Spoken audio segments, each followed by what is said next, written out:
Hello, Pokemon Go trainers. Welcome to the Latin American International Showdown. I am going to be your host starting this stream off. For those of you that don't know me, my name is Adellion. It's my distinct honor to welcome you all to the first ever International Showdown being held by the Devon Corporation. To give you a little bit of a summary of what you're about to see, the Devon Corporation is the solo grassroots format for Pokemon Go PvP. This is a remote tournament with the focus on the Latin America region. The meta that we're going to use is going to be the Chaos Cup, which is the Devon meta or the Devon monthly meta for November. So how does it work? You're going to have 3 Pokemon that are from the sky or from the abyss, and then you're going to have 3 Pokemon from the ancient era of Pokemon, and you will see further details on the meta in due course from our fabulous casters. This tournament is going to be amazing in so many ways. Firstly, whoever wins is going to be declared the Latin American International Champion for Devon, and they will get a fast track invite to the Devon World Championships in July 2025. What that means is they will be competing for a prize at the World Championships of approximately 1,000 USD, which is going to be amazing for a tournament structure which is free to enter, and there are no barriers to entry from a travel perspective either. The second thing that's of interest is that all of the players that are competing, if they are from the LATAM region, they're also competing for an extra prize. The top performing LATAM player will get 100 USD from being the best performing trainer in this tournament from that region. So 2 reasons to compete, many reasons to watch, and many more reasons to see how these unique metas are built, utilized, and played by some of the best trainers in the world. Without further ado, I'm going to now pass it on to the 4 fabulous casters that have kindly volunteered their time to take you through this epic journey into the Chaos Cup.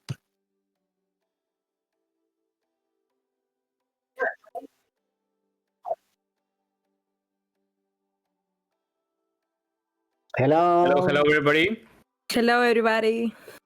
We're hoping that you are making great today. Thank you so much for tuning on. Sorry, Rocha, it's just that I got really excited this time because we got invited, and we are so proud, and we are so, this is challenging, but we are so proud that we are just representing the Latin America region, because it's very, very special for us. So thank you so much for the production for accepting us, and also thank you for my co-casters that are here, that they are going to introduce themselves one by one. So it's up to you, TC. Hey everyone, thank you so much for passing by. I'm pretty excited to share the time with you, and also I'm pretty excited as well to see all the battles that we are going to watch in this tournament. Definitely you need to watch all around Devon Corp, because they always make very interesting and amazing tournaments, amazing themed cups. So today we're going to start with this international showdown, starting with LATAM. So I'm pretty excited to share all of those incoming battles with all of you. Like Morita say, this is going to be the first one, so be prepared for those battles, right, Rocha? Yeah, for sure. It's gonna be really interesting because we've seen like a lot of growth in the tournaments, right? Even from the official tournaments to the grassroots tournaments, and we had like grassroots since the beginning of PvP. And Devon Corp maintaining the grassroots formats, monthly cups, and everything, I think is just amazing and gives players a lot of place to battle, to practice, and to start to try out different stuff, right, Taliwi? Yes. Hello, everybody. My name is Taliwi from Peru. I'm really happy to be here with Morita, TC, and Rocha. I hope you enjoy the tournament. And I don't know, maybe Morita want to say something else. Yeah, because I am the one that always talks a lot. So, Of course we know. Yeah. Thank you, Tali. So I'm Morita Pokemon. My real name is Mariana. Thank you so much for joining us. As Tali said, she's from Peru, and TC, Rocha, and I are from Mexico. So we're really grateful, and we really appreciate this opportunity that all the viewers are giving to us. So thank you so much for joining, and thank you so much for the production that we have right now that is supporting this tournament, and for consider Latin America as a great, great, great area to compete and to challenge. Because I think, and I am pretty sure that Latin America players are one of the top players in the world. So. Absolutely, and I think we should start to analyze this meta because I don't know what you think about it, but this is very interesting. This is very excited because we are not used to see metas like this, like very reduced meta, but also point system meta as well. So starting with that, we can think about that some Pokemon that you're going to watch in the incoming battles are not pretty common to see, for example, in GBL, because those Pokemon are not too strong against the main meta, but in this particular meta, will have a lot of play. So definitely, if you start to see something like Scyther, like for example, Cradley, like for example, those Pokemon that are not too common, be prepared because definitely when you are playing a meta like this, it's because it's very well built. And I mean, I don't know the counts about a Scyther. I don't know if you have the. I don't know if you know the counts about a Scyther, Rocha. Yeah, no. This meta is like very particular for that reason. Like you can pick a lot of like meta relevant stuff like Malamar, Jumpluff that we seen a lot of in the play Pokemon circuit. But there's also stuff like maybe Golduck that can core break some of that stuff. Scyther, like you mentioned, like not everybody is prepared and has like the counts on point. So I think it's gonna be a real challenge for everybody, even the experienced player, to come in, make a team, and win the tournament with stuff like we don't really know.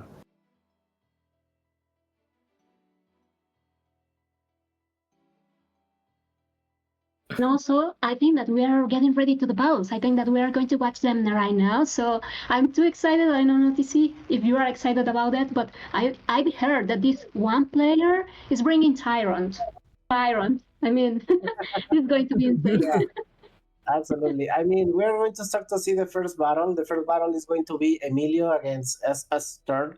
Both players are very well known in the Latin community, and definitely when you start a tournament, having these people as the first round is going to be very amazing. Very excited as well. So I'm pretty sure that both are going to bring the spice to this meta because even if we know you can run almost every Pokemon in this meta. They like to run meta Pokemon as well. So, for example, in case of Emilio, he's not running Malamar. And the reason why he's not running Malamar is because he wants to play a little bit more free, a little bit more safe. Why I'm talking about Malamar? Because Malamar is supposed to be the main meta Pokemon for this cup.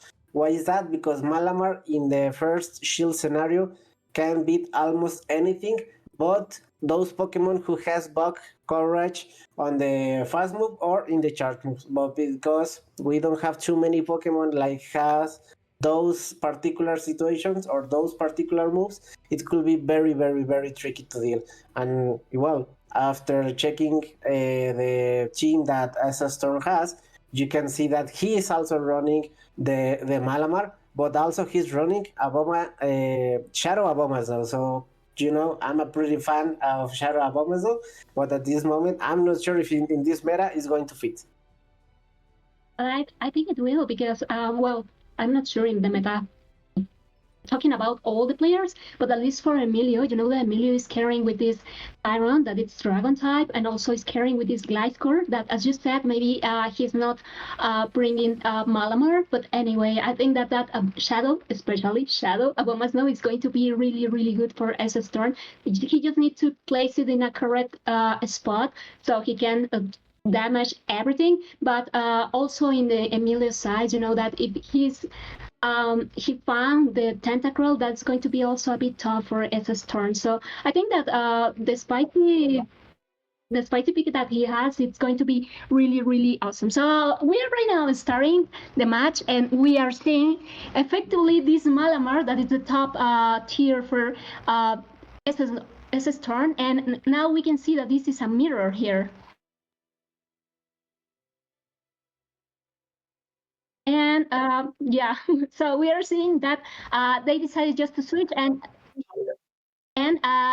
yeah, we are seeing that this is just a mirror match, and right now he decided to try to catch into the Tentacruel. So Tentacruel is going to survive from this, but anyway, it's going to give a lot of damage to it. Yeah, it did a lot of damage because we know that Stone Age is a stab move, and this is the reason why Barbaracle is pretty good because he can charge pretty fast all the charge moves, and as you can see, he's going to let it die. Emilio doesn't care about the switch advantage. He wants to try to farm down. Maybe he's going to come again with Barbaracle and trying to farm all the way down and throw all the energy to the third Pokemon because he knows that at this moment it's he's trying to avoid the farm. Yeah, and in order to do that, he decided just to get with the Blastoise, but the Blastoise decided to shield because, as you mentioned before, it's a stab move, and it's going to get a lot of damage into the Blastoise, and that is why they decided just to switch into this Gyarados that it's Shadow, and yeah, this is going to hurt if he decides to throw the Ice Beam, but Emilio still has 2 shields, so let's see if he decided to shield or not. Yeah, he decided to do it, even though it's resisted, but he didn't want to get that eyesight that could beat him.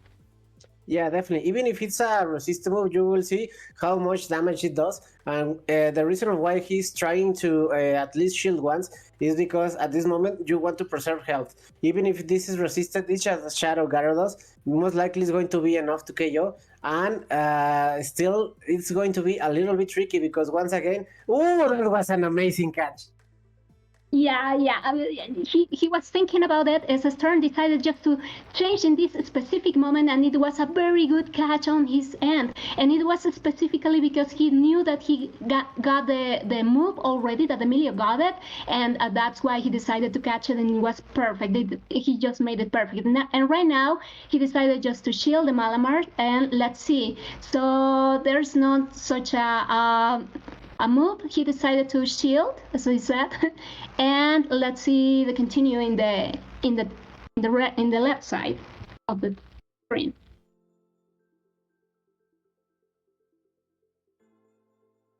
Third time, just to prepare, just to charge the move, and as you can see, he just knock out this Malamar, and this is a win for Emilio.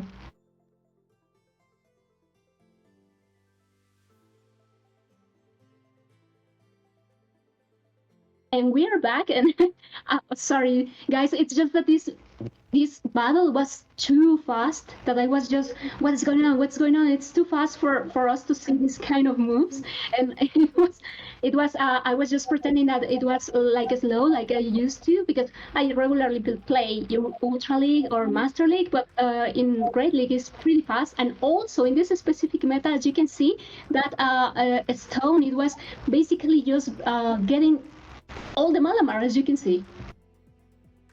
What do you think, TC?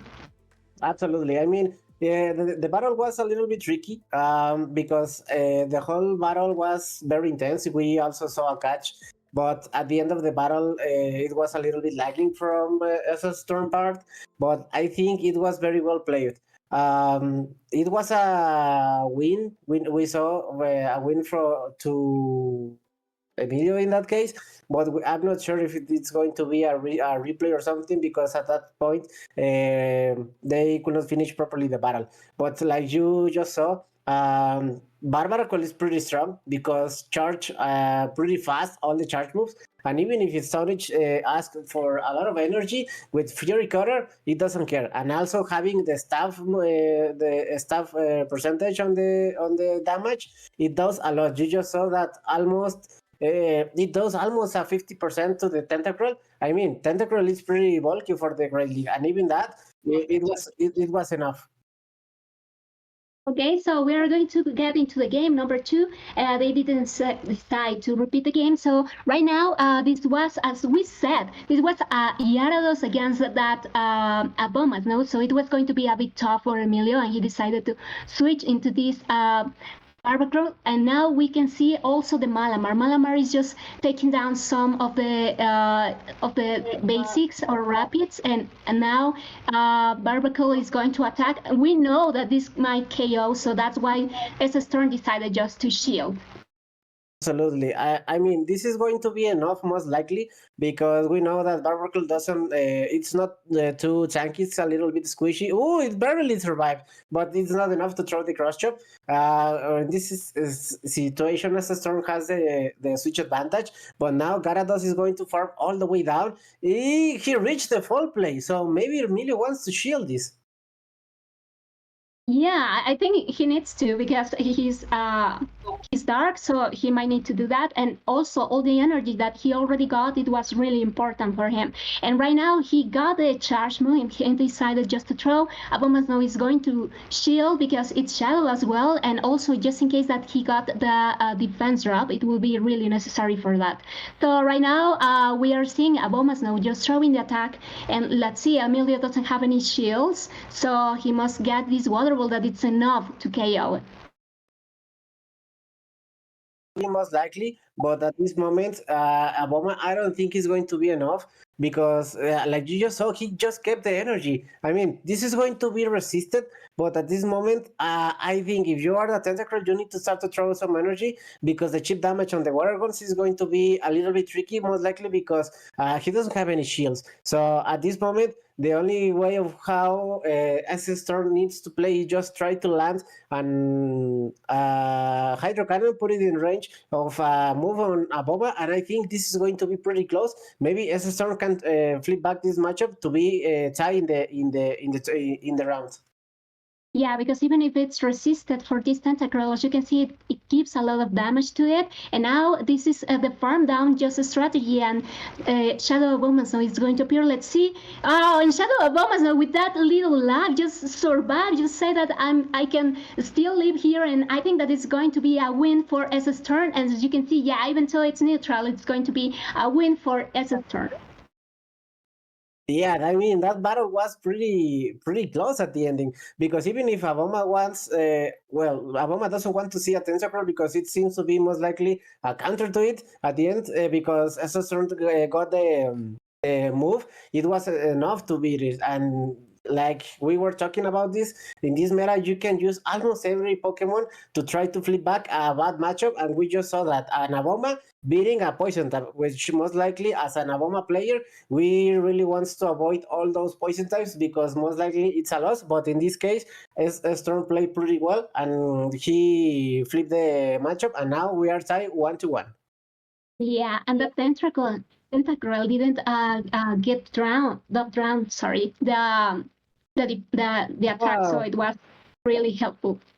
Now we see a shiny Mew. I mean, this is a pretty neutral matchup because even the Malamar, it's a dark type. He also is a psychic type, so the Shadow Claw is doing decent damage. Of course, Mew needs to respect this fall play. Most likely, it's not going to be lethal. He decide to not shield.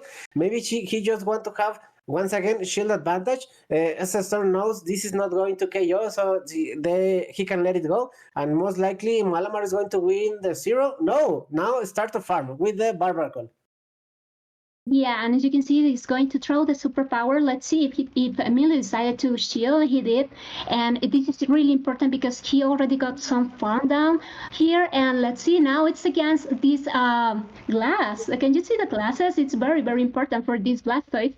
So he decided to shield because, as you know, we already saw that the Stone Age is going to take almost half of the life for this Blastoise. So it's really important to get a shield. And right now we are in this same match, but they are both with one shield left. Let's see what does Emilio decide to do. He decided just to keep alive this Barbarcle. Yeah, most likely because we also saw in all these 3 battles that Barbarcle with energy is pretty strong. And as you can see, this Stone Age is going to land, is going to do a lot of damage. It's not enough to beat it. But now he catch the Hydro Cannon. Yeah. I mean, Emilioxx is counting every Fury card, and we can see that as a clean play. Now, I think, yeah, this is a battle about Barbarcles, but in this case, I think SsThorn has a little bit of advantage because that's shield advantage. This is not going to be lethal. I think SsThorn wants to grab more energy, and after that, trying to. Oh, he got the attack drop. So maybe this is not going to be KO now after that nerf. I don't think so. I mean, it needs to be, first of all, in the middle of the line for this Tentacruel. And secondly, now he got the defense drop, the attack drop. So it's going to be really, really tough for this Barbacle. But right now, with the shield, what do you think that SsThorn is going to do? Is he going to try to farm down all the way down? I think so, but now he just shield the acid spray, which most likely you never want to shield that. This is going to be enough, but I don't think he will have enough HP to try to get the Stonage, and that's why he's trying to switch, but it's not enough because now, like you just saw, he doesn't have any HP on all those Pokemon. So yeah, the Barbarcle from Emilio took out all of 3 Pokemons, but because once again, SsThorn tried to keep that shield for later, but well, it was not the right call to put it at the ending because yeah, he had to shield the acid spray. But well, we just saw that Barbarcle is strong in this meta. What do you think? Are you were expecting that Barbarcle was so strong in this meta? I didn't expect that. But also I was thinking, what about if that Barbacle just decides just to throw the move? I think that Barbacle is not the highest defense, so I'm not sure. But also that fast moves that Barbacle has, it's like the Dragon Breath, it's pretty fast. So in case that you wanted to try to switch and just throw the move, it's going to be even tough because you can even get like KO basically just in one move. So it's kind of complex, but I don't know. Maybe SsThorn had a chance, in order to just spend the energy from that Barbacle, but that slide fast move from Emilio was enough KO, and that was really sad. Or to I don't know. I think that he had a chance at the end, because the defense is not that high from Barbacle, but who knows? Yeah, I mean, that. I mean, Barbacle was pretty strong because none of them has had a grass type. Because we also know that you can run some grass types in this meta. You can run Jumpluff, you can run Sceptile, you can run those Pokemon that are going to be pretty strong against us. And even if Aboma has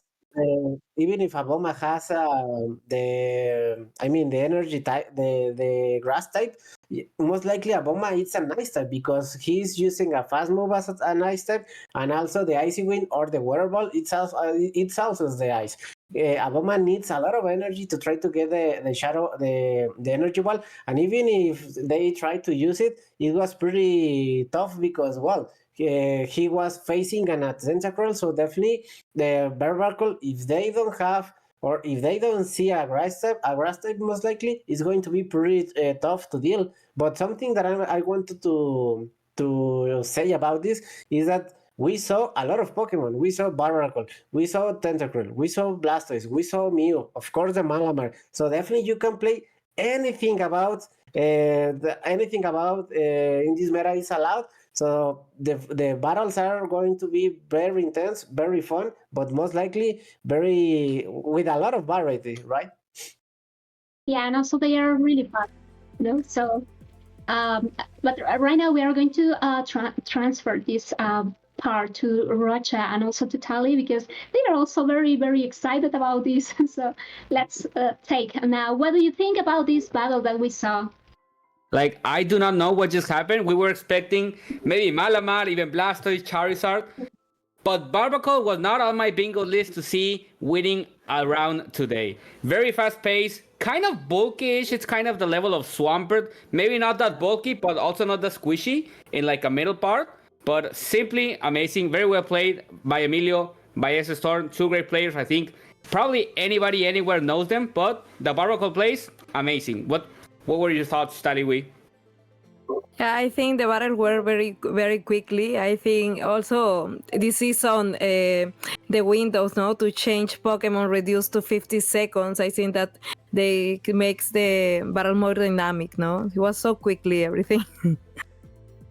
Absolutely. I mean, something that I want to point about this is that every trainer, Emilio and SsThorn, they were counting every Fury card because we saw a catch from Emilio just right in time about they got the cross chop. So that's the level of those players because they are counting everything. They are keeping in mind everything about what is happening, but just a minor situation, just a minor detail could be the win con from any of those. In the last battle, we saw that the strat that SsThorn was trying to make is keeping the shield for later to the Barbaracle, but shielding that acid spray was not the best, and at the ending, he had 3 Pokemon with 0 HP, so it was useless, that last shield in that part of the battle. Yeah, and let us remember that we have... Yes, we have open team sheet for this tournament. So SsThorn was aware that tentacle had acid spray, right? Yep. And leaving the shield to the end makes you, like, you're going to shield an acid spray somewhere because your opponent's just going to throw acid spray, right? If you have a shield and it has a guaranteed defense drop, your opponent's going to throw acid spray. So that kind of backfired maybe a little bit at the end, but I think both players were doing amazing, right, Morita? Yeah, and also I wanted to just to mention as well that Emilio didn't need to use Malamar. You know, we were thinking about Malamar all the time because it was the top meta for this Chaos Cup.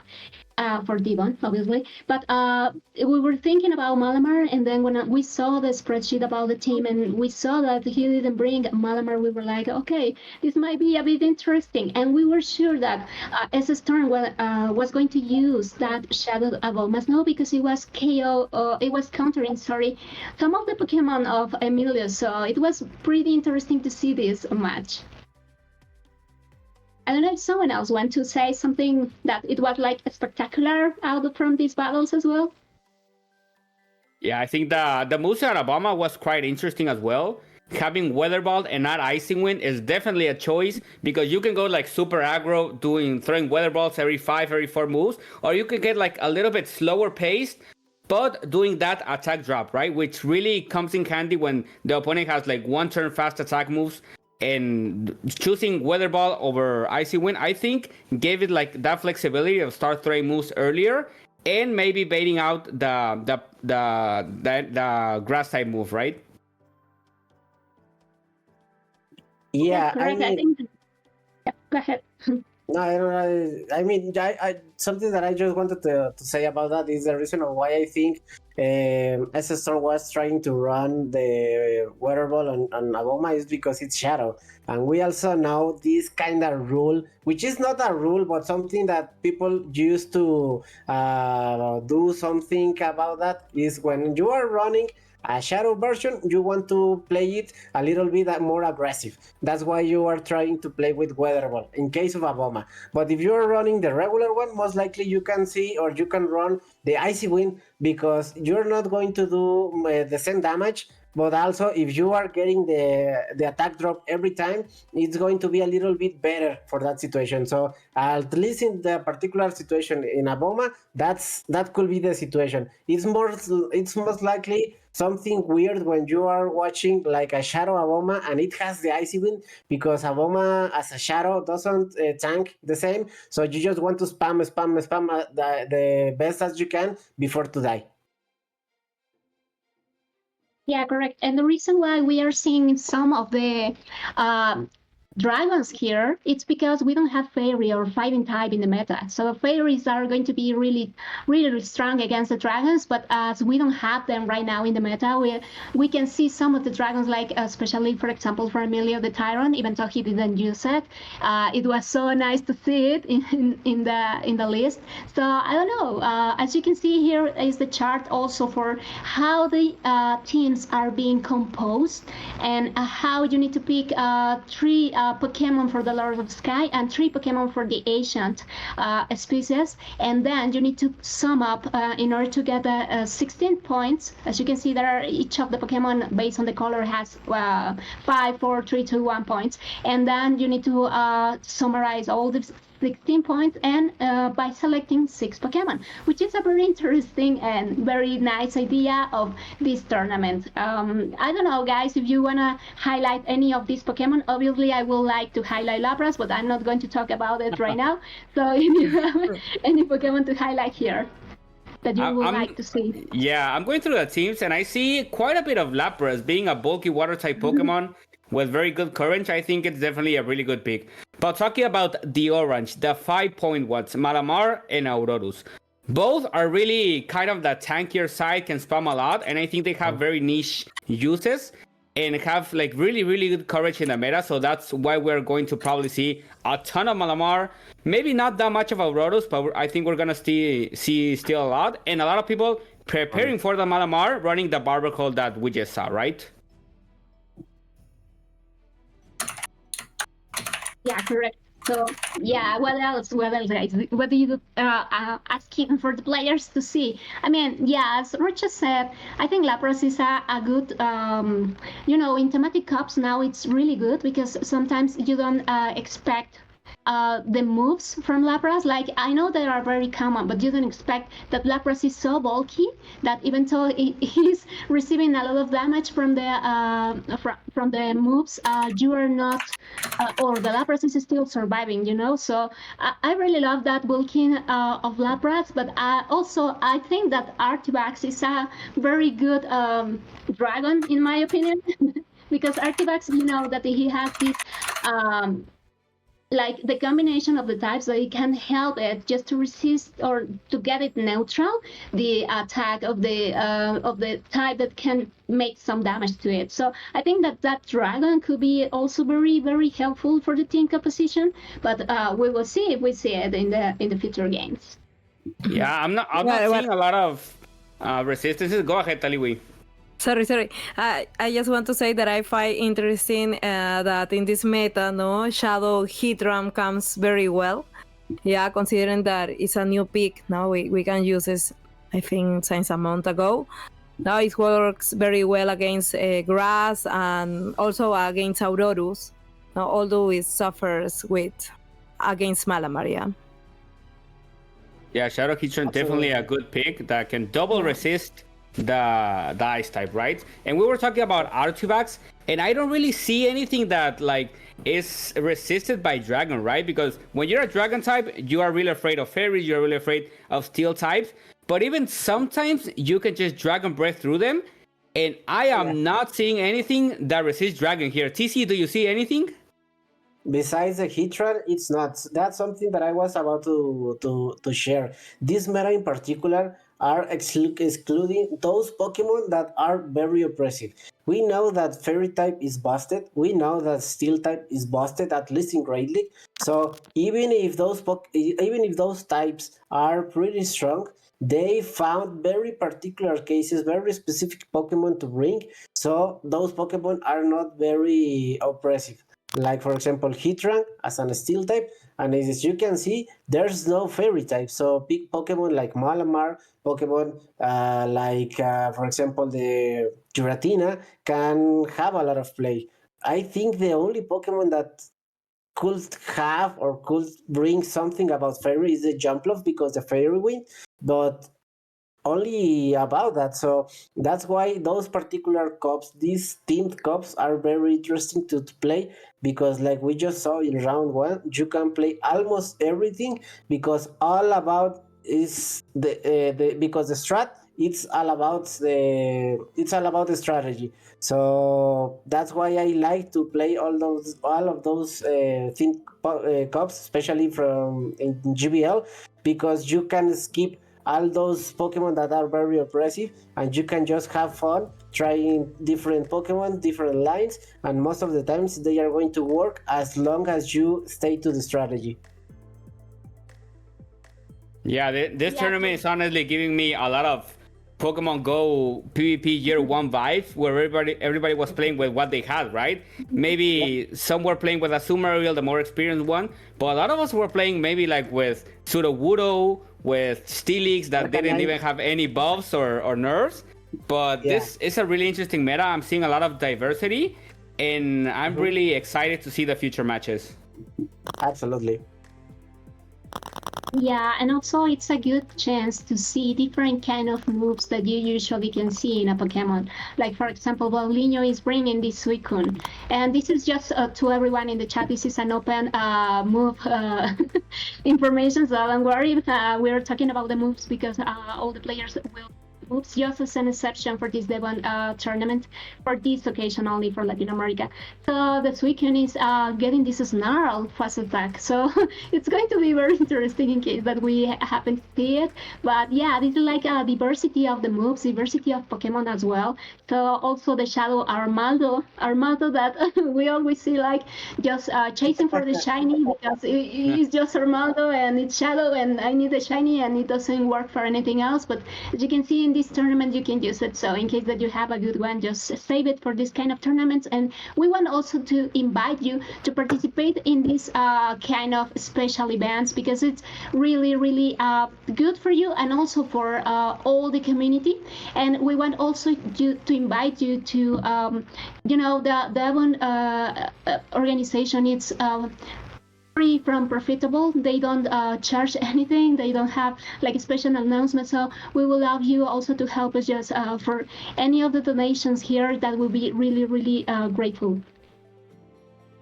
Yeah, especially because these tournaments are not easy to bring. So any participation from the viewers is going to be much appreciated by the people who always bring these type of tournaments, right, Rocha?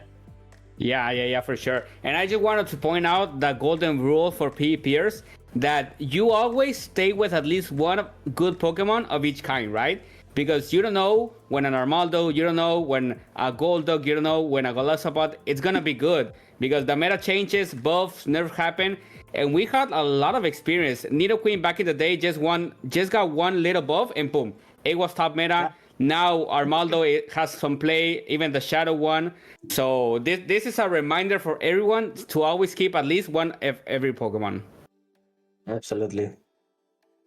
So Tali, tell me, if you were participating in this tournament, what type of team you were lucky to use? Well, I really like to use Malamar. I also use on Open Great League, so maybe I can use Malamar. I'm not sure. I think I also would use a dragon. Maybe. I don't know. Maybe like Borrita said, maybe Artivax? Maybe Artivax. Yes, I have a good Artivax. I actually didn't use it on Great League, but I can try to use it now in this cup. And also, I like to use Abomasnow, and I have a really good Abomasnow Shadow. Maybe I don't know how it works, but I would like to try my Shadow Heatran also because it comes good for me, and I would like to try it, because I think it goes very well in this meta. And I don't know, I should review the other Pokemons. I'm not sure now, but maybe Heatran, Malamar, Artivax, and Abomasnow, yeah. Yeah, but you started with Malamar. With Malamar, so you are a Metal Slayer, like people say. I love to use the meta Pokemons. Yeah. I always choose that. What about you, Rocha? What do you want to bring in this type of tournaments? I think we were talking a lot about dragons, but I think Tyrant really has a really good place in this meta. Because Dragon Tail just hits so hard, and it can win against a lot of stuff, having the rock subtyping against the flyers. We saw Gyarados, we saw also the ice types, Abomasnow, and against the bug types. So I think Tyrant could be really, really good, and I probably would bet that it also beats Artivax. Absolutely, because the fast move pressure is too much. Yeah, okay, and it charges really fast. So we do have the second round. We're gonna go start showing it in a bit. So we had Emilio and SsThorn on the first round. Was a super really well played round. And any final thoughts you want to share right now? I don't like that you said that you want to beat Artivax. It's my only complaint. No, but it's just don't bring it against me. Okay, I'll beat Lapras. Are you there? Okay. Can you please put it in the blacklist? I'm just kidding. I'm sorry. Let me tell you something about Morrita, Rocha. Morita now is an Artivax fan because she has a rank 4 Artivax. So that's why she also is an Artivax lover. But if she doesn't have it, she's still in the Lapras gold. Yeah. So I won't beat Artivax, but I'll beat Lapras. I think that's a good trade-off. Yeah. You can't have both. You can't have both. One or the other. I'd rather Lapras then. Okay. Okay, so we are really getting excited for the next round. We can see the names for our next players. That is going to be Warrior, the Mac 5, and Birdie 18, which is going to be a very interesting composition of teams. I think that these players, let's see what they are going to. Birdie, he's playing Malamar, Jumpluff, Shadow Jumpluff. You didn't ask me what will I choose, but I think Jumpluff might be in my team because this is a crucial for against the Dragons, and I think that it's also with the Energy Ball, it's going to be very tough. Very good against other types, like for example, even though the Blastoise is bulky, I think it will be work well. And well, Birdie is also using Artivax. He's going to bring Artivax. Let's see if we happen to see it on the screen. Yeah. What about on Warrior we have Malamar, Jumpluff, and we have Heatran Shadow. So Taliwi, I know you're a big fan of Heatran Shadow. So hopefully Warrior JMac 5 uses it, and we have a really good Heatran Shadow showcase here. I mean, Yeah. both of them have the Heatran Shadow. Yeah, I think both have the same team. Just Jumpluff Shadow for Birdie. Yeah, and Jumpluff normal for Warrior. Yes, they have the same team. Same moveset also. Okay, this is a little bit trickier, right? I just saw that it's in different order, so I didn't get at the first glance. But they have exactly the same team. Except the difference of Jumpluff and Shadow Jumpluff. Yeah. And so I think it's gonna be a really good mirror match, right? Yeah. This is like when you were in the school and you just showed your homework to your friend, but you just change it something. Yeah. Change something. Yeah, you just color different the title and that's it. They put the paragraph backwards and it's the same. Yeah, the same thing. Absolutely. Yes. Okay, this is going to be very interesting because, like, being a little bit more serious, when you're facing a mirror team, you know this very well, Rocha. When you are facing a mirror team, it's going to be very challenging because you don't know how your opponent sees the team, especially, and it's very tricky because he has the same that you. So when you have to face a mirror team, what do you do before to throw a team of 3? I think you go with a very neutral lead. I think we're all thinking Malamar in this case because it's very neutral and can hit the superpower and dip. And having a safe swap, I think Artivax, like we discussed, a really good safe swap here because it can punish almost anything except the Heatran. Or even Galicipa, because of that liquidation, it can even probably one-shot the Heatran. Yeah, absolutely. Yeah, because it's Shadow, and we know that Shadows as a legendaries, it's not they are not very very tanky, right? So definitely going to be very interesting to see how they want to play the mirror. And I'm looking here that players are ready. Taliwi, let's go shoutcast some battles. TC and Morita will get right back to you when we are over.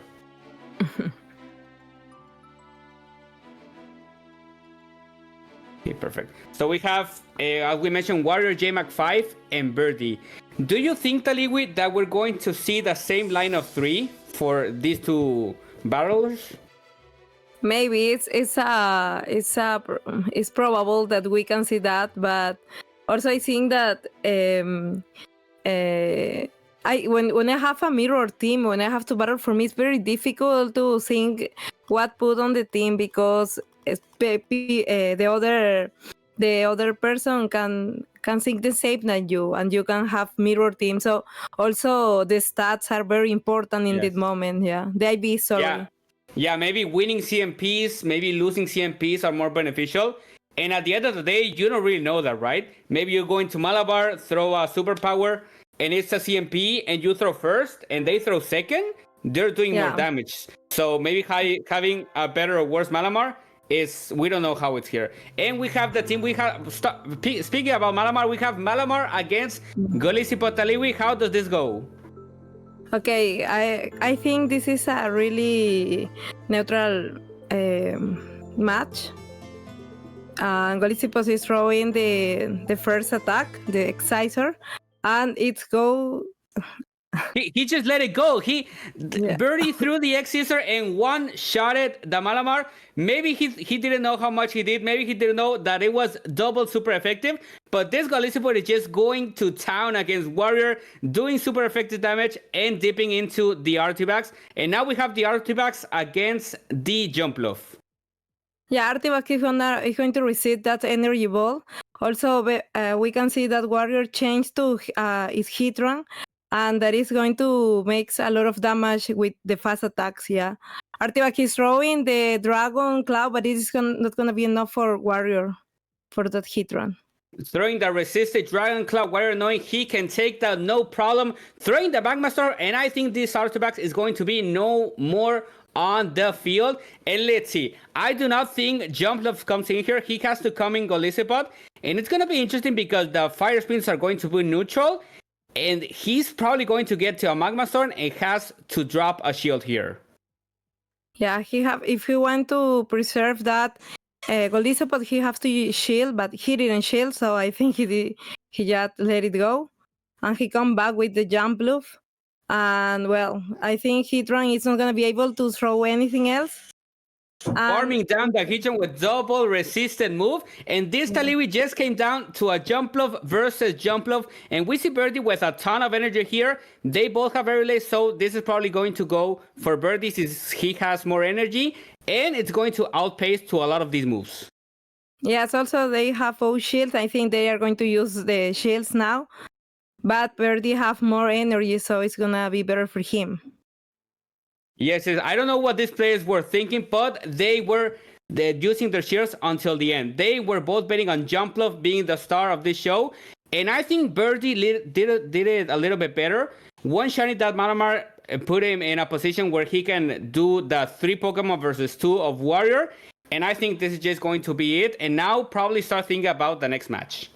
Yeah, I just say maybe Warrior thinks he could resist that attack, but it was double super effective and it was so bad for his Malamar.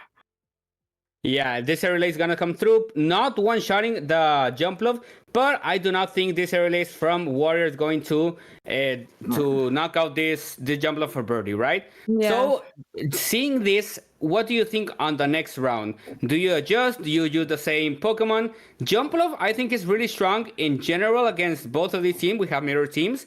But maybe taking out the Heatran, maybe using the Blastoise. I don't know. What do you think, Taliwi?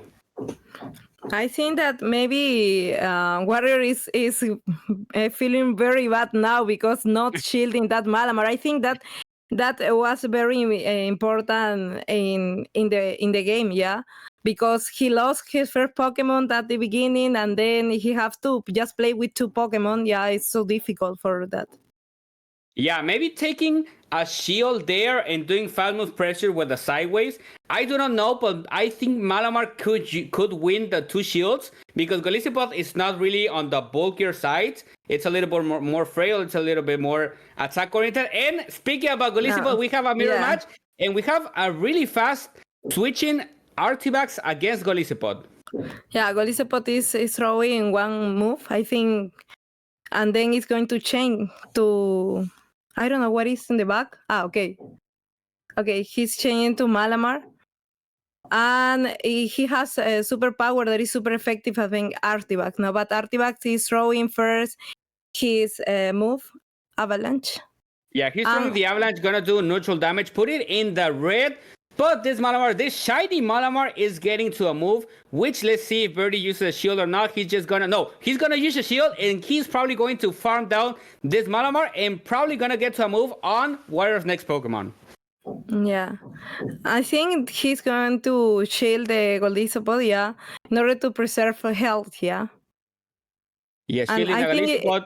He's going to try to farm it down, I think. Let's see if he can farm it down. Showdown clawing it down. Let's go. Golisipod coming out with a ton of energy. Here comes the Jumpluff. And now the X Scissors are going to start landing, but this is just neutral because the flying type usually protects it from the bug type, and the grass type is weak, right? So it's just a neutral, and it's gonna probably need 3 X-scissors to beat this Jumpluff, and he's gonna take another one. Probably 1 Aerial Ace is gonna be enough for Birdie to defeat this Golisopod from Warrior. Yeah, I think Birdie is trying to get enough energy, and because he's not being able to farm it down, so he throw that Aerial Ace to finish with that Golisopod. Yeah, very well recognizing that he cannot farm it down and coming out with a ton of energy against this Jumpluff. We know that Jumpluff can't usually farm down another Jumpluff because they are both really bulky. So this is just going to be an Aerial Ace spam, and Birdie still has a whole Golisopod left in the back. Yeah, let's see if he decide to don't use his child. So Yes. I think. Yeah, this is just probably gonna be Warrior knowing that he has lost the game. Maybe using Aerial Ace wasn't the play. Maybe Acrobatics that hits a little bit more hard could have saved him here. Birdie letting it go, knowing it does like about half health, so he can survive no problem. Using the last shield, and is probably gonna Shadow Claw it down. Maybe we see something interesting at the end. Yeah, I think this is a game for Barry. Yeah, he has also 1 shield, and he have another Excisor that would be enough to kill that Jumpluff. Yeah, the Jumpluff's gonna shield 1 X-scissor, but the next one is gonna come CMP event. Golisopod usually has a lot more attack than Jumpluff, so it's just gonna beat him, and it's going to be a 2-0 for Birdie. Like a really solid place using the team to his advantage, and I think using a little bit more of a switching energy management, and obviously one-shotting. Yeah, also he changed quickly. Yeah, maybe he was thinking to have a Golisopod, a mirror battle. It was not good for him, so he changed it quickly to Artifacts. Yeah, maybe he knew. We're going to game 3. We are going to game 3, and we have Golisopod, and we have like almost the same match. Birdie switching and the Heatran coming in. This is a way better matchup for Warrior than last time. Yeah. This is a really good match for Heatran because he resists Dragon's attack. Yeah, so he's gonna throw his magma. This is gonna be enough to kill these Artifacts. Yeah, Artifacts is not known for being. Oh my god! If that almost takes the Artifacts down, I think maybe Artifacts could withstand that. Probably that wasn't Morita's rank 4 Artifacts. It was a worse one. Probably Morita would have survived. But Artifacts is doing some real damage here, taking out the Artifacts, taking 1 shield from Birdie, and we have again a Golisopod mirror match. Yeah, he's going to throw his Excisor movement. Yeah, it's not an effective, but it makes some damage. Yeah, it takes about health, which is still neutral. I do not know if Birdie's Golisopod is going to survive this. Let's see if he has the training to do so. And yes, it does. Switching in the Jumpluff. Let's see if Jumpluff and a shield can do it. But Warrior is looking really strong in this match. Yeah. He's going to throw his Excisor. Jumpluff is not going to shield because it can resist it. And then change to its own Jumpluff. Yeah, I think having more shields and more energy is the key to winning the Jumpluff mirror match. We're probably gonna be seeing a lot of this today, so players keep this in mind. Write it down in your notebook. Shield management and energy is going to be key in a lot of these mirror match, right? Because we're going to see a lot of Malamar, a lot of probably Blastoise we've seen a lot, and having that advantage, it's probably gonna get you more wins. And we have a very quickly battles. Yeah, I think they are more quickly than in GBL than the Open Great League. Yeah, we don't have a lot of tanks. Like maybe Blastoise is a little bit tanky, Jumpluff is a little bit tanky, but I assure you that Shadow Heatran is not tanky at all. Artifacts is not tanky at all. Malamar and Golisopod are kind of halfway through the middle there. but this aerial ace is gonna come through, doing super effective damage, but that Jumpluff still hangs on, making a switch. I don't know if this is a catch or not, but it's just gonna get that Golisopod out of the way, and probably gonna be a race to the final charge attack. Yeah, but I think she's going to throw this aerial ace, and this is going to be enough for Warrior, yeah. Yeah, we're making a comeback, still losing 1-2, but it's always better to go 1-2 than 2-0, right? Your morality, yeah. I think you have a little more breathing room, that you can still fight, you can still play. You just didn't play the best maybe this round, but there's still a lot more rounds to come. Yeah, this is the second round. We're gonna have 6 rounds today, yeah. So he can go better in the next round and maybe win the tournament. Yeah, that's a lot of rounds. I remember back in the day we had this big tournament with 6, 7, 8 rounds, and it's really locked down, fight against the thirst, about being tired, and mentally you have to really be locked down to get those wins. Yes, but I'm really, I don't know how to say, but I'm really, I think battles are going very quickly, yeah? Yeah. Because maybe you say, you know, there are not tank Pokemons, but it's really quickly, all the battles go very fast. Yeah, we don't have a Sumail, we don't have Cloudfire, we don't have Toxapex. Mandibus. A Mandibus. We have a Shadow Heatran that almost gets two-shotted by an Artifact, so battles are going kind of quick today. Yeah, that's very interesting. Yeah, and I think we're going to come back to our co-casters, also Marita and TC, to talk a little bit, and I'm going to ask Marita something. Marita, how did you see Artifacts in that game? I feel really sad, to be honest, but I saw that Artifacts did even against Jumpluff. I was like a bit surprised, you know, and also this Avalanche, it's very, very strong. I have been using it, and when I threw Avalanche, even, did you see against Malamar? I mean, Malamar is not the weakest Pokemon overall, but when he threw a neutral damage, it was almost KO, so it was like, come on, Artifacts, you are doing great, but also I know that, again, that Heatran, it was impossible just trying to survive from all of that. So, yeah, what I wanted also to highlight in this matchup is that not even on Ultra League, like in the 2,500 points for the Pokemon, not even in that scenario, the Malabar can survive against the Golisopod. Unfortunately, I needed to discover it by myself, I was like, well, it's not going to survive. I thought for a while in the beginning when I was trying the first times that maybe even though it was, you know, very, very super effective against the Malamar, I thought like, okay, but Malamar is kind of tanky, so maybe it's going to survive, and I figure out in the bad way that it didn't. So yeah, when you see a Golisopod, just run away from it if you have a Malamar, because it's going to crush you. But yeah, what do you think, TC? I mean, in the first battle, when Warrior Mac decided to not shield the Malamar against the X-Scissor from the Golisopod, I was like, okay, he's trying to go all in on the last two Pokemon. And I mean, I know they don't know what's in the back, but the Shadow Heatran with 2 shields against the Artifacts and the Jumpluff, that was very scary, but Verdi played pretty well by sacking the Artifacts, trying to bait out the Fire type. The Warrior J-Mac called the bait. They threw the Heatran, and even if at the ending it was a mirror against the Jumpluffs, the battle between Heatran and Artifacts was pretty strong because, like Rocha said, Dragon Breath doesn't care anything, and even if the Pokemon is throwing against a non-super effective like Heatran with the Steel type, it still did a lot. So definitely, Dragon Breath is one of those fast moves that are a little bit broken, just a little, just because it's pretty good.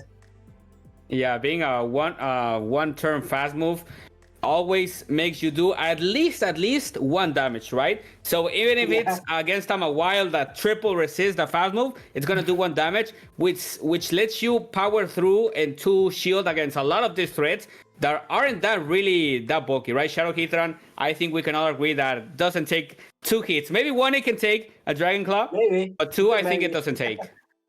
Absolutely, absolutely. That's why against some Pokemon that doesn't have too much HP, like for example, back in the days when you were used to play like Defense Deoxys, we know that Defense Deoxys has a lot of defense, but it doesn't have a lot of HP. So if Defense Deoxys is playing against a Pokemon that is doing one turn fast move, it's going to struggle like a lot because all the HP is going to go to the zero pretty fast. So yeah, those Pokemon are very interesting to point, and yeah, definitely Dragon Blade's one of those moves which is very strong because the pressure that it put against all of the other Pokemon. Yes. And we were kind of debating the Artifax and Tyrant dragon moves, and maybe using Dragon Breath is not that bad of an idea because using a one-turn move usually gives you more flexibility, right? You aren't stuck in that animation during 3 whole turns. You can maybe throw one and switch, throw two and throw an attack. And being kind of a slow pace like Tyrant is, you probably want to get to your moves quicker, right? Using a one-turn move. Absolutely. And I think that's why Malamar is one of the most meta Pokemon in this cup, especially because with Sideweb, it's not just doing a lot of damage with the fast move, but it's also charging pretty fast. So that's the reason why if you want to play in this cup, you need to bring a lot of answers to Malamar, because if you don't have those, Malamar is going to put you a lot of pressure. What do you think about this particular situation, Tali? Sorry, can you repeat some? Sorry. Yeah, I was saying that Malamar is pretty good as well because it has Sideweb. It's a one-turn fast move. So if you don't have too many answers to Malamar, like for example the Jumpluff, the Golisopod, you are going to be in a pretty tough spot. So yeah, I was just asking if you were running the Malamar as well, but also bringing more coverage to that Pokemon. So that's why I think we saw Jumpluff in this matchup, because definitely you really need to bring a lot of answers to Malamar. Yeah, because you need to cover that Pokemon in order to have a balanced teams. Yeah, because if you don't have any answer or for against Malamar, you're going to have problems on the battles. Absolutely, and I think that's the reason of why, if I'm correct, Morita is using Malamar in Ultra. I mean, Ultra is coming next week, so maybe she's going to play it again with Malamar. But definitely, Morita is turning in a Malamar lover. So maybe I'm wrong, but yeah, I just started to got those messages from her saying Malamar is good. Malamar is doing a lot of work in Ultra, right? Go ahead. No. Malamar, I just want to say that Malamar is really strong because of the chip and dip. That even if it's a not so good matchup, maybe against the steel type, you can always throw the superpower and get out of there. Yep. I wanted to tell you guys that I was using Malamar with Hyper Beam, which is going to be a bit insane, you know? But it was working in Ultra League because no one was expecting to have it, even though when I was facing the mirror matches, I think at the end I just discovered that it was better to just throw Foul Play. But in the beginning, no one expected to get a Hyper Beam. So I, for example, against a hard counter of Malamar that it could be Clefable, when I threw the Hyper Beam, I almost killed it. So it was something that it was working for me by that time. And I think that it's really cool just to see. I know that it will take some time because you basically can have 2 foul plays with one Hyper Beam. But in case of this kind of hard counters and that you didn't have an answer, because I was playing Malamar and Byrision, when you don't have a K answer for the fairy type, I need to stay. So I was using Hyper Beam just to fight this kind of Pokemon that can be hard counter for me. But I know it's impressive, but it was working by that time. I use Malamar with Hyper Beam, but just on the Psychic Cup. The Psychic Cup, yeah. Yeah. But in Open, I didn't have a Malamar for Ultra League also. I just use it on Great League, and I use the the classic moveset, yes, like superpower and full play. But yeah, it would be amazing, no? It's very rare because people that didn't expect that move. Yeah, so Taliwi is not insane like Morita is. That's what I'm hearing. No, Artivax, Lapras Lover, Hyper Beam Malamar user. Anything else we should be aware of, Morita? Anything else? I don't know.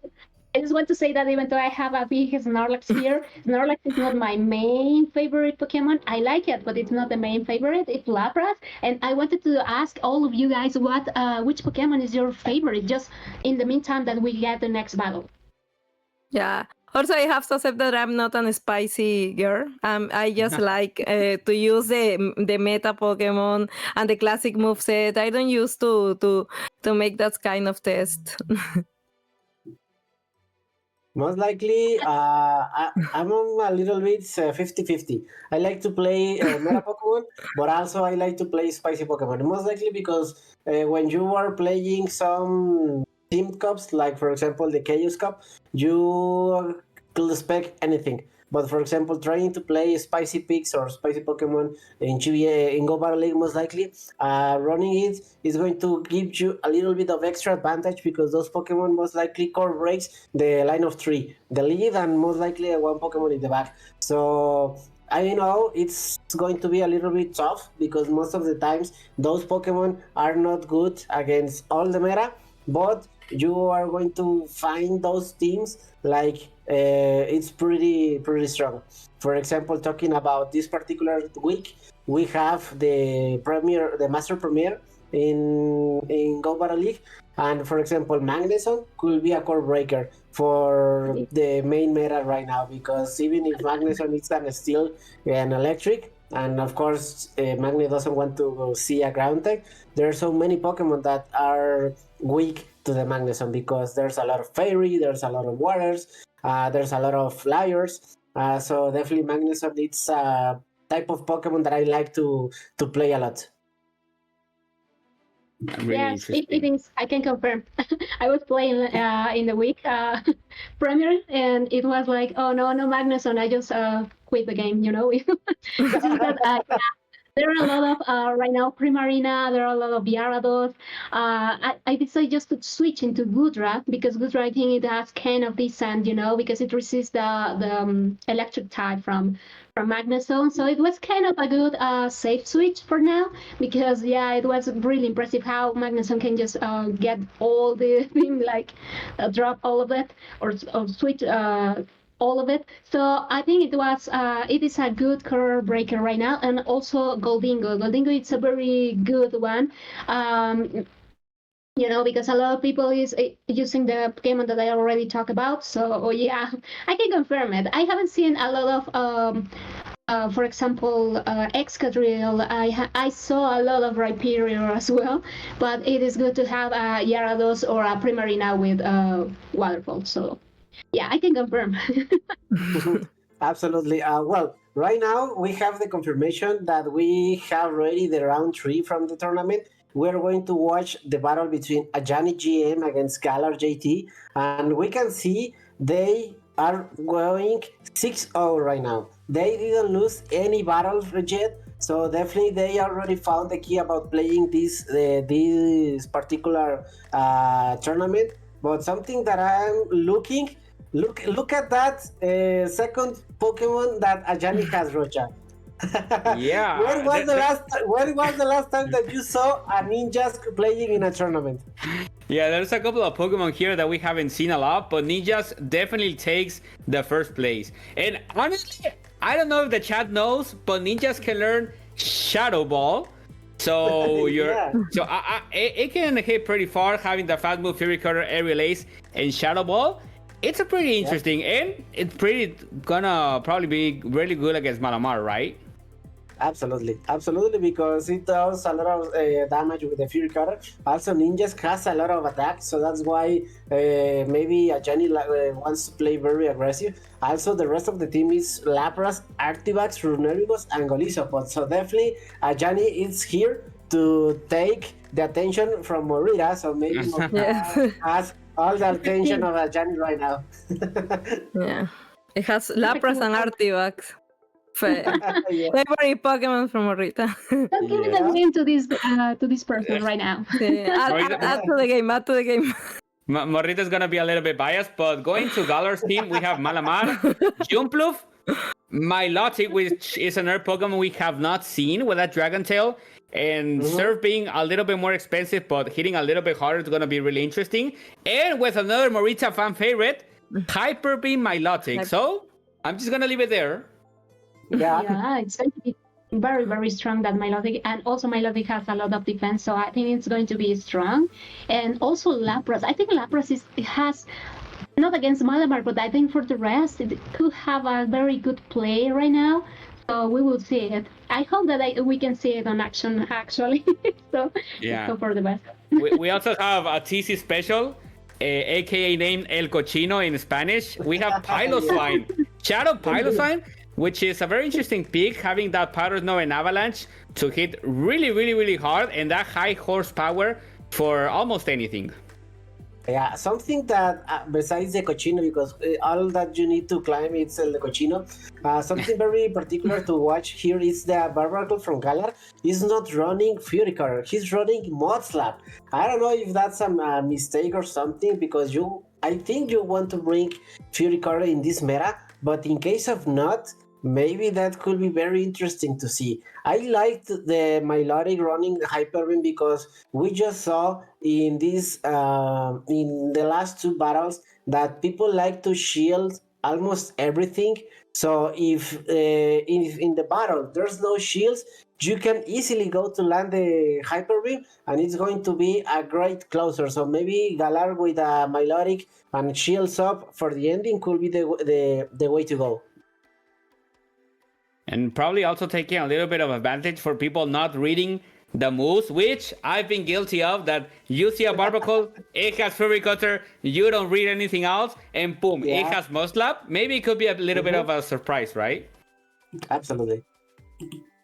Yeah, I think that in the tournament there are some people that are actually choosing the mod slap, which could be like a bit strange because of the meta, but also we don't know, maybe it charges faster, or maybe it has a strategy behind that we can see right now, but let's see in the battles how they are going for us. Absolutely. But, I mean, something talking about that. Lapras is not running Skullbash because most of the times you want to run Skullbash and Lapras. Lapras is running Icing, which it could be a little bit understandable, especially because Jumpluff could be very common in this meta. So you want to land something that does super effective move. But I think Skullbash still is the way to go, because Skullbash, besides that does a lot of damage, you can get the defense drop. So that's very interesting that both trainers are running different movesets rather than the one you are used to see in the battles. Yeah, I for sure. didn't notice that, but now that you mentioned, then I think that it's a little chance that he can use it.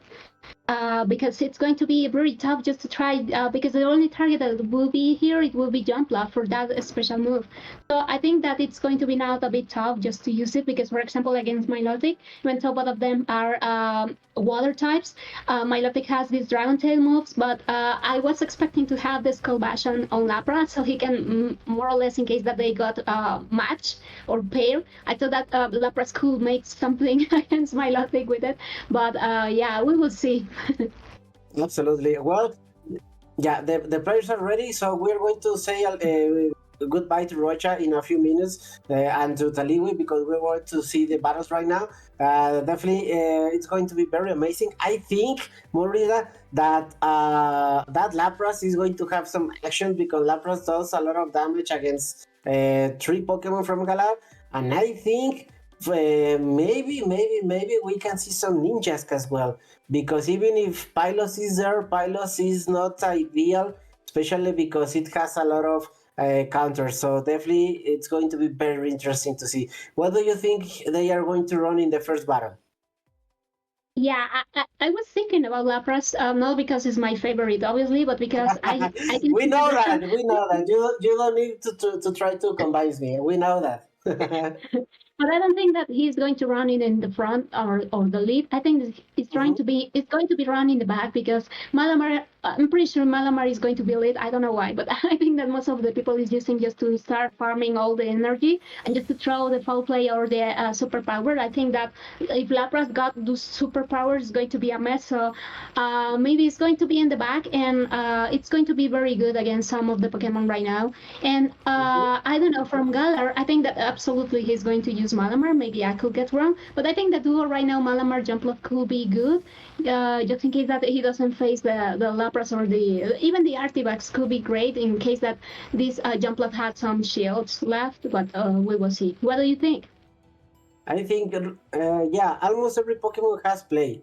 But look, Ninjas versus Golisopod. This is very interesting because you will see how much damage the Ninjas will do if they land the aerials. We need to know that aerialize is super effective, and this is going to do a lot, maybe more than 50%. Galar decides to respect the move, and even if, for example, the liquidation will do a lot, and even if that was a great catch. They try to get a liquidation, but this is going to be neutral. It's going to be some damage, but they are keeping the ninjas away from that. And this is the Cochino. This is Cochino time. And it's a shallow one, so it's going to do a lot of pressure on the fast moves. But right now, this Activax is going to get shield because he knows that he got a lot of energy already stored. So he was just trying to start throwing against this shallow Pilot's Wine. That it's shallow, it's going to need to get some shields at some time in case that he wants to preserve it. But for now, he decided not to shield. As you can see, there's a lot of damage here. So just in farming down, it's going to be enough. And this is the magic for the Artivax. Absolutely. Even if the Artifact decides to shield to get the switch advantage, they didn't get a move, unfortunately. But now we're going to see what's the Pokemon.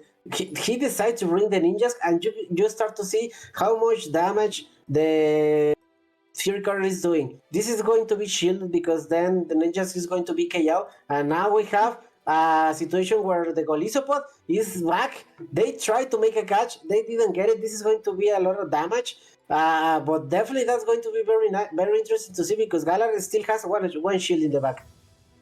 Yeah, but it was not going to be the same damage as if it was an Excisor, like we are going to see right now. I think that he needs to shield here. Well, he decided not to do that. Let's see if he survived, just barely surviving. It's going to be the Excisor enough, but he didn't throw it. So let's see now, without any shields, who's going to get first. Unfortunately for Ajani, he had left life, and also he doesn't have any shields there. So it's going to be really tough for him to try to win. Yeah, especially because the win condition on Galar is keeping the shield, because that's why he's trying to overfarm to have two moves, one for the Malamar, one for the ninjas, and even if the ninjas win CMP, they don't have the shield to protect, so definitely it's going to be something tricky to... Oh, this is going to be tough. They played very aggressive by not throwing because at that range it was going to be enough, and Galar got the first win playing very aggressive, but well, we take those.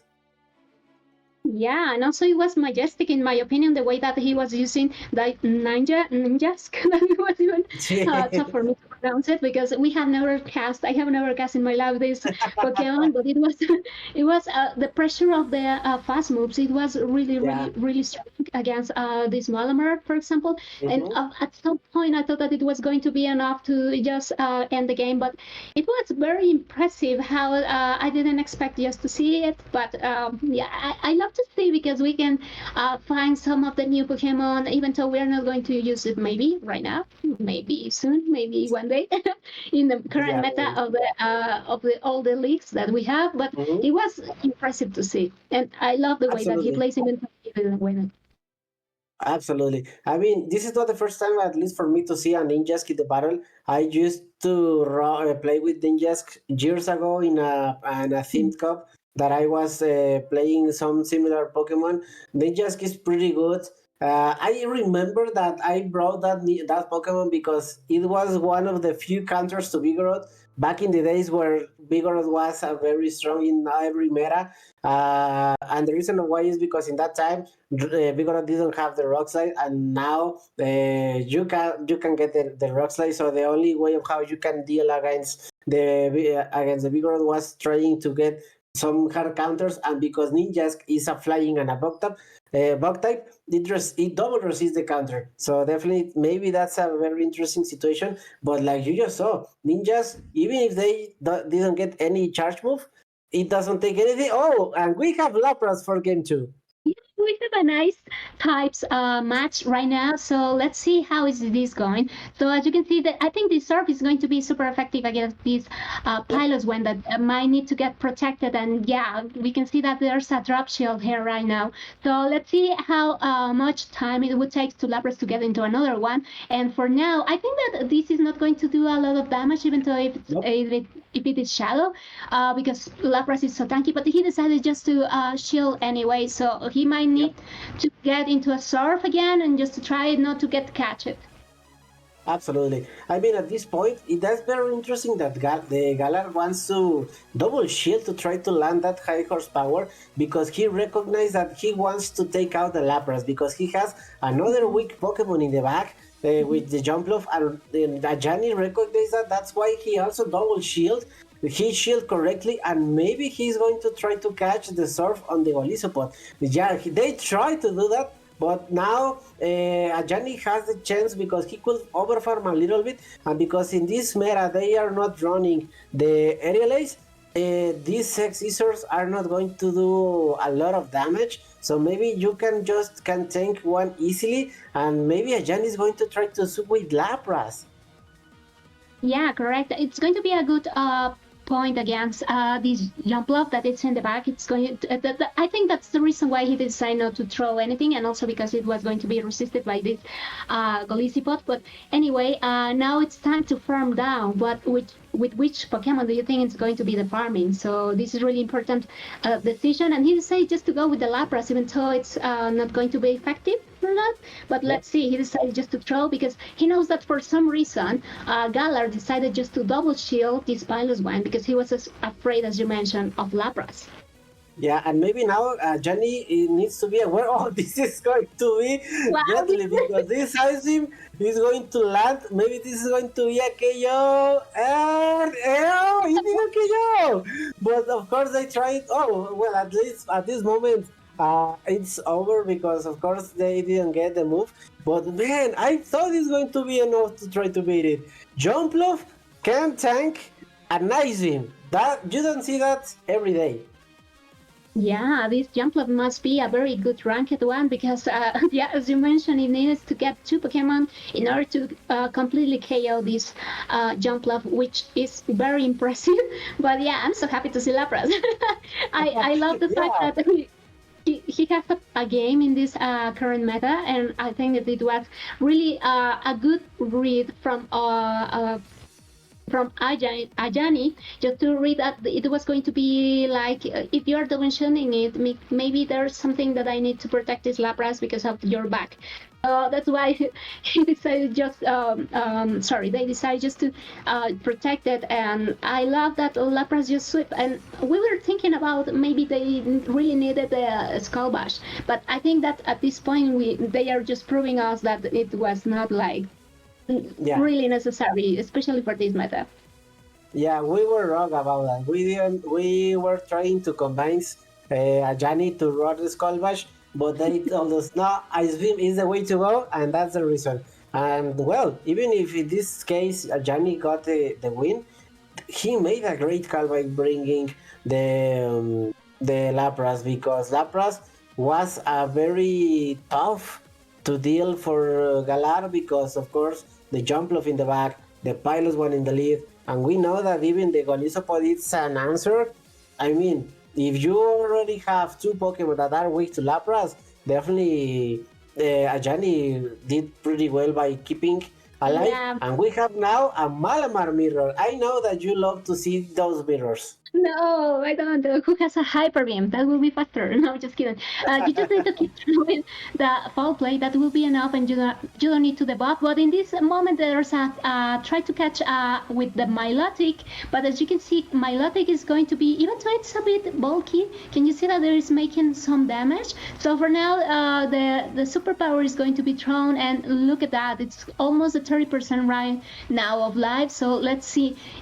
What is amazing for this Milotic is that it's charging really fast. That if it has the water type fast move. So yeah, I think it's really important for it. And as there's an Artifact in the back, I think that's the reason why Ajani just decided just to stay here. Absolutely. I mean, this is very interesting because I thought that Devon wanted to preserve the Malamar, but maybe he wants to have a switch advantage because the ninjas. This is very interesting because they were expecting the Malamar, so this is not going to do a lot of damage because this is resisted. So this is going to be very tricky. They come with the artifacts just to try to preserve the Malamar, and now we know that artifacts can tank one move. But remember that Ajani has shield disadvantage, so maybe this is going to be very tricky because this Malamar from Galar has 2 shields, and also this is going to be enough to KO. He needs to let it go because we know that ninjas needs shields to pressure a lot. Yeah, correct. And I think that it start the farming of ninjas right now, or I think that might be the best position in order to make some pressure. Yeah, we can see that it's coming right now. As you said, that shield is going to be... HP from Malamar is just decreasing a lot. Yeah, it's just decreasing like if it was like a sale, you know? Yeah. In a very demanded new game or something like that. Yeah, I can see right now, and yeah, this is going to be really amazing. So right now he is using the shield. He's respecting these ninjas because we already saw how much pressure he's doing and how much it's making against this Malamar. So right now we are seeing Malamar against Golisipod that it's going to be enough to KO the Malamar. Yeah, I mean, this is going to be very tricky for Ajani because he needs to farm all the way down and throw all the moves to the Malamar. But I don't think Emilioxx is going to have enough HP to do that. It's going to be very close. He tried to do that. He tries to burn the shield. But at this point, Galar, this is very interesting because I don't know if that Malamar has the move already to throw. It's very close. It was again very close. Because once again, the ninjas was so close to beat it. Yeah, it was impressive just to see it. As I mentioned, I think that ninjas will be very good if it was not. I don't know, if it was John Fluff, it would be better to get paired with the artifacts, you know. But it was a bit complex for it, and it also needed both of the shields, so it was a bit complex just to handle it in the back. I think that the way that Ajani got it into the lead, it was very or most effectively if he continue or they continue working with that in the lead. But yeah, let's. I mean, it was just amazing just to see it. I really loved seeing it.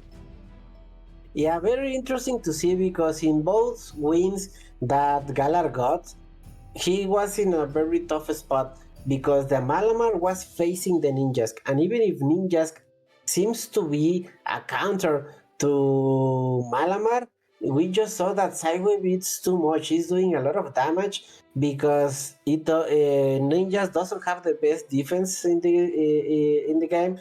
So even if Ajani got the advantage in that situation, having shield disadvantage in both games were the unlucky situation to him. So unfortunately, Ajani got the loss. Galar still has the 3-0.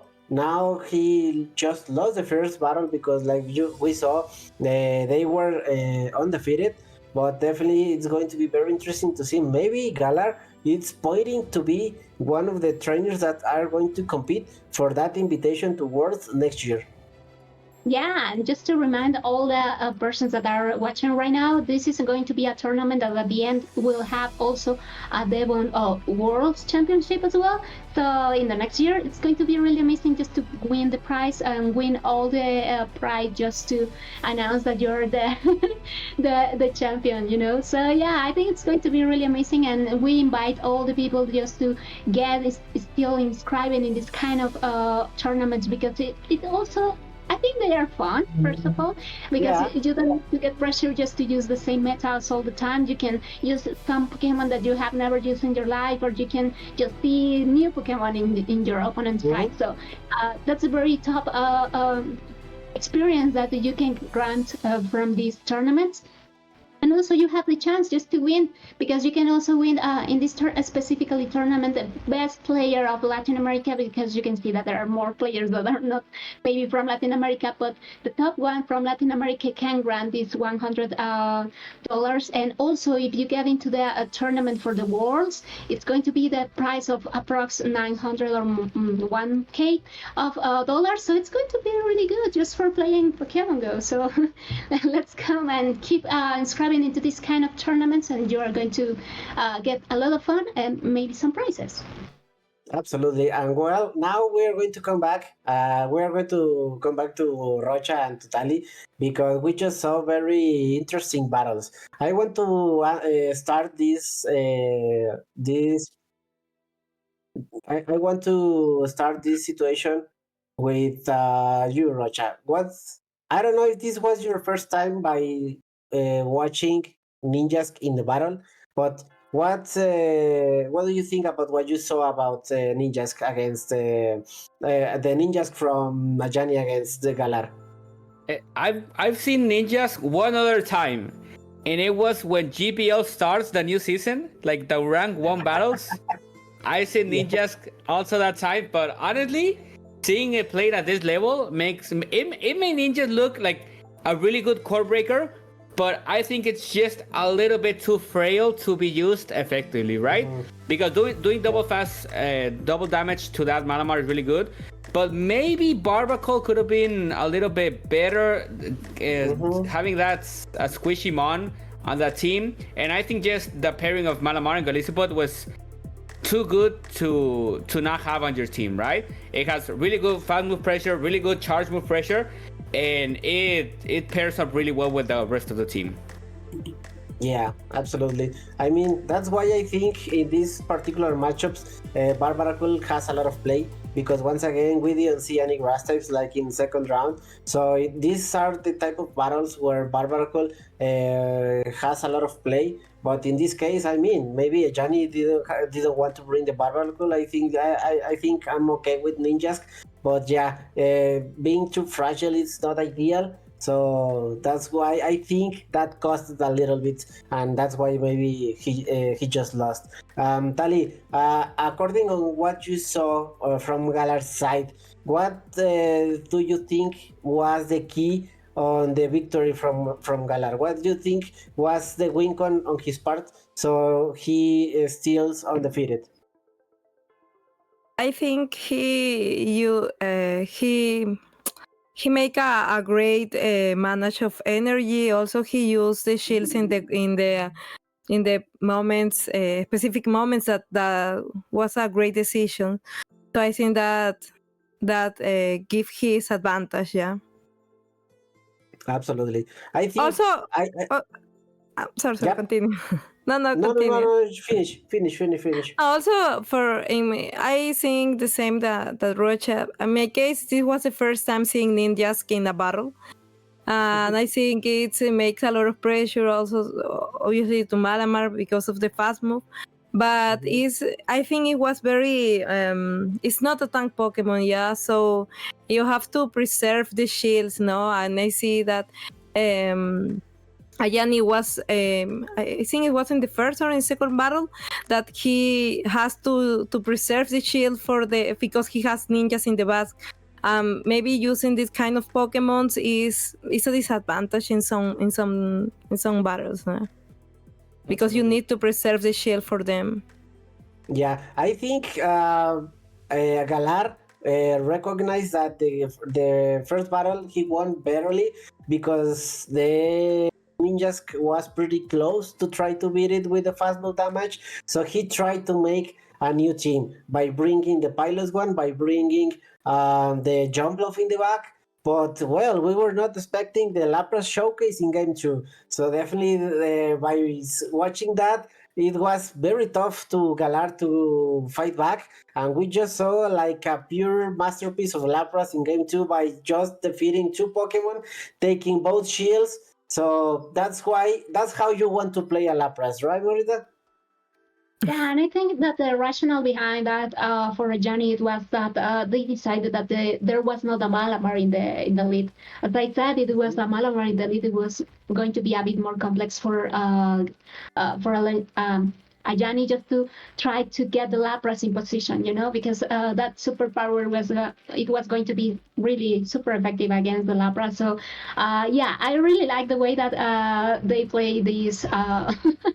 This second game, obviously. But besides that, I think that it was also considering that there was something really weak in the back against Lapras. So that's why they decided also to double shield. I think it was not going to be that big damage, but anyway, decided to double shield and just to try to sweep back all the back that Galar said. And also every time that TC was saying Galar, I was just, where is the Galarian Pokemon? And then I just realized it was the name, so sorry. But yeah, I just... Or is the Stunfisk or something like that? But, not there. But yeah. Okay, Rocha Hisui, tell me what are your thoughts about the Game 2?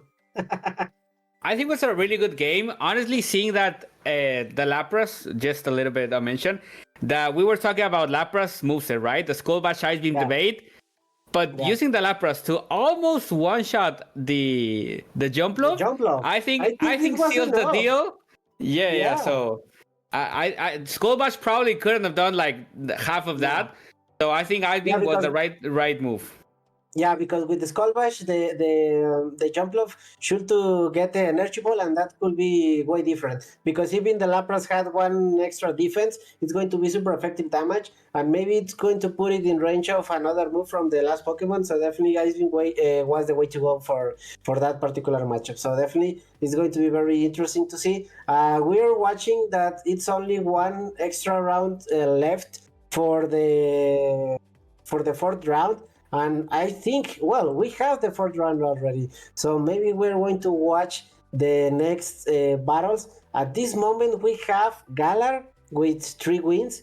We have Dzejsonnn with 3 wins as well.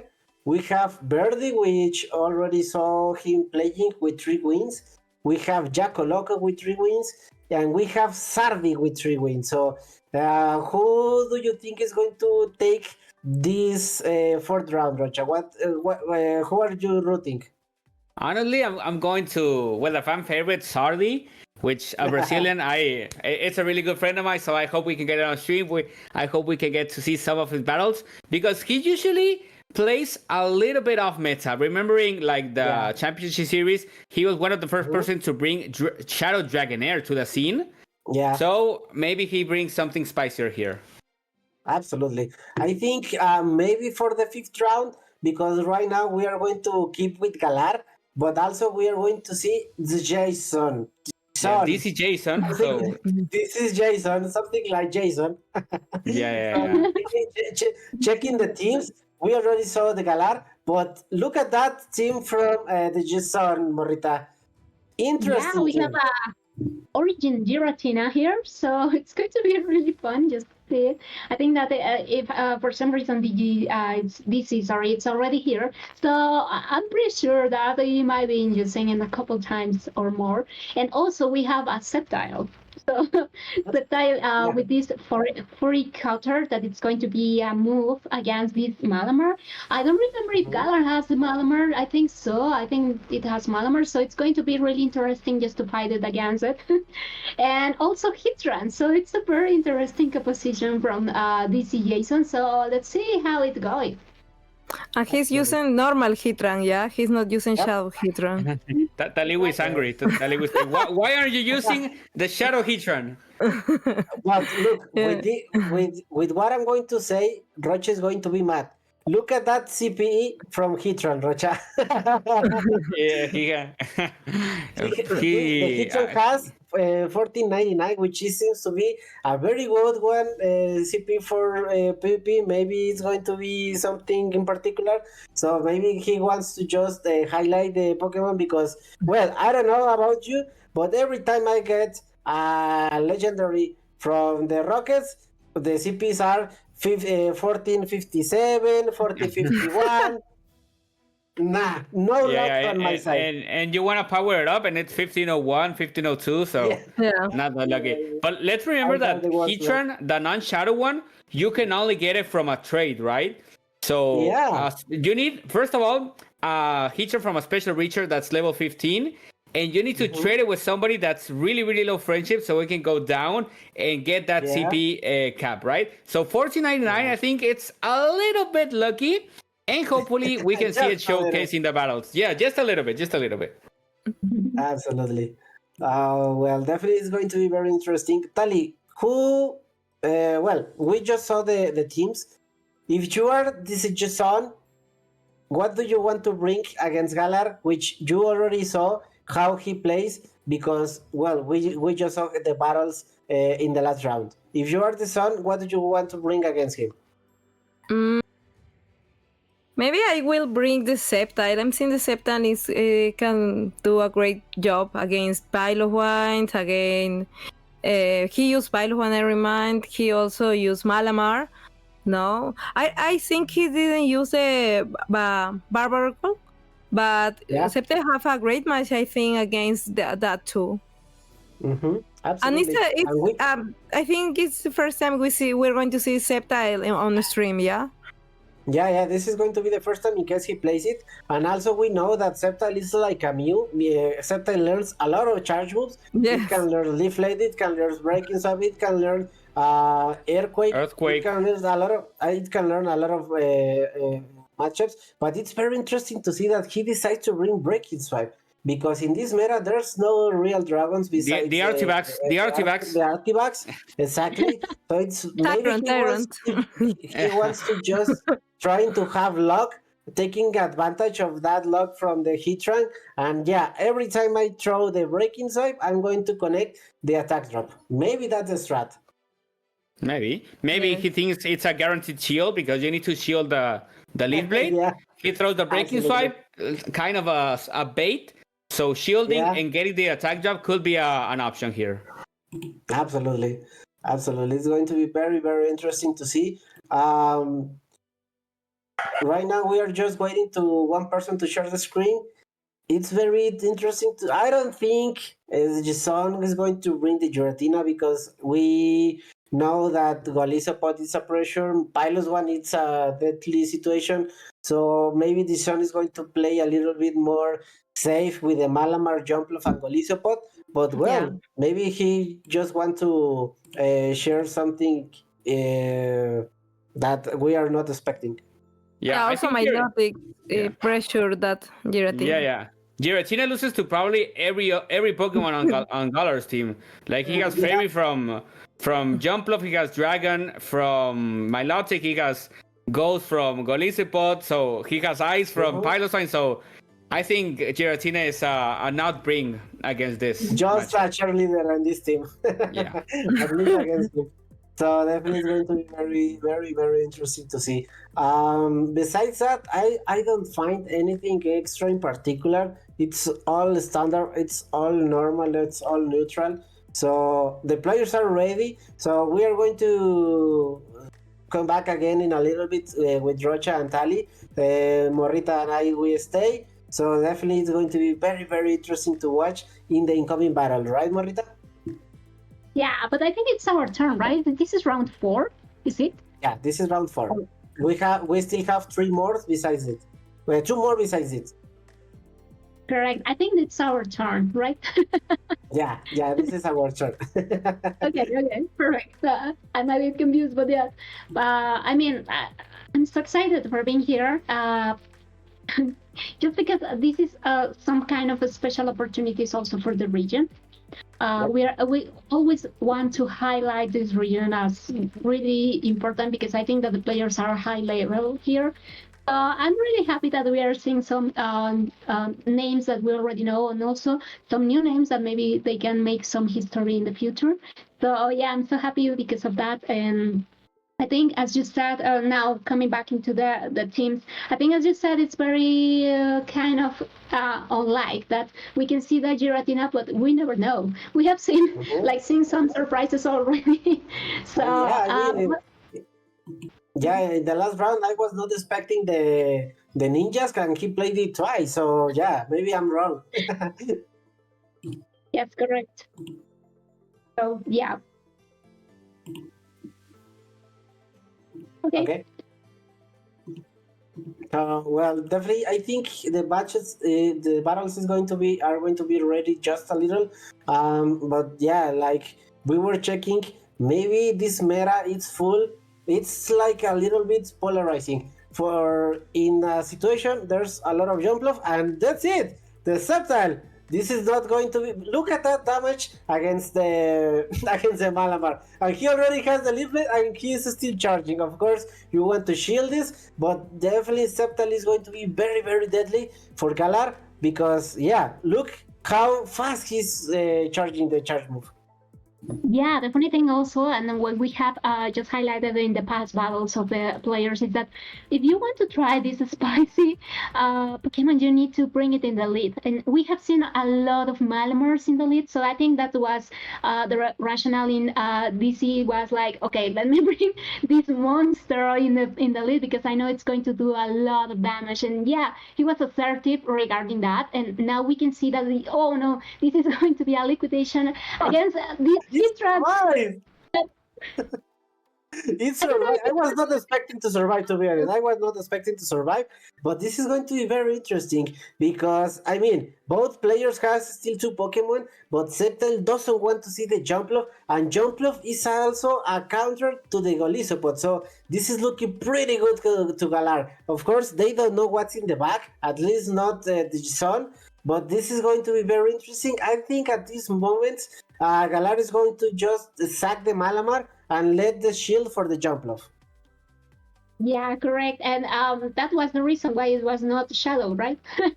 It was just survival, try to make Absolutely. sure both of them went down in the same moment. So right now, this is going to be a bit tough for this Golisopod that it doesn't even have shields, if I am right. So right now, this Jumpluff just decided to shield because they know that it just need to get the pass move, and let's see, it's back again. This Sceptile that just making that operation just to say, okay, I'm here, I was the leader, but right now he needs to go back to the Pokeball because it was super effective against this grass type, and right now another super effective against this Golisopod that it's going to be enough to KO. Yeah, this is why Jumpluff is a superior grass type, just like that, because it's Jumpluff doesn't even beat the Malabar, but also beats the opposite grass types, because the only other grass type that beats Jumpluff is Awoma, but Awoma is not in this team. So even if Sceptile did a lot of pressure in the early battle, in the ending it was not enough. Because even if the Heatran was there to trying to prevent or most likely trying to counter the Golisopod, we just saw that a liquidation almost KO'd the Heatran. So once Heatran was gone, Jumpluff was so free. He was running an AVA weak to Jumpluff, so maybe now Jason knows how he plays. Maybe he likes to bring the Jumpluff in the back. So maybe we are going to see a different team trying to bring more coverage to Jumpluff, because at least in this battle, we saw a very weak team to the Jumpluff. Yeah, correct. And I think Alara already knows how to state the Pokemon like this duo that I'm pretty sure that he has been using it a lot, that it's Malamar plus Jumpluff because it's a strong duo right now. So, and as you can see, he was just expecting to, in case that there's any dragon or in case that there's anything besides Heatran, it will be a very good play for Jumpluff.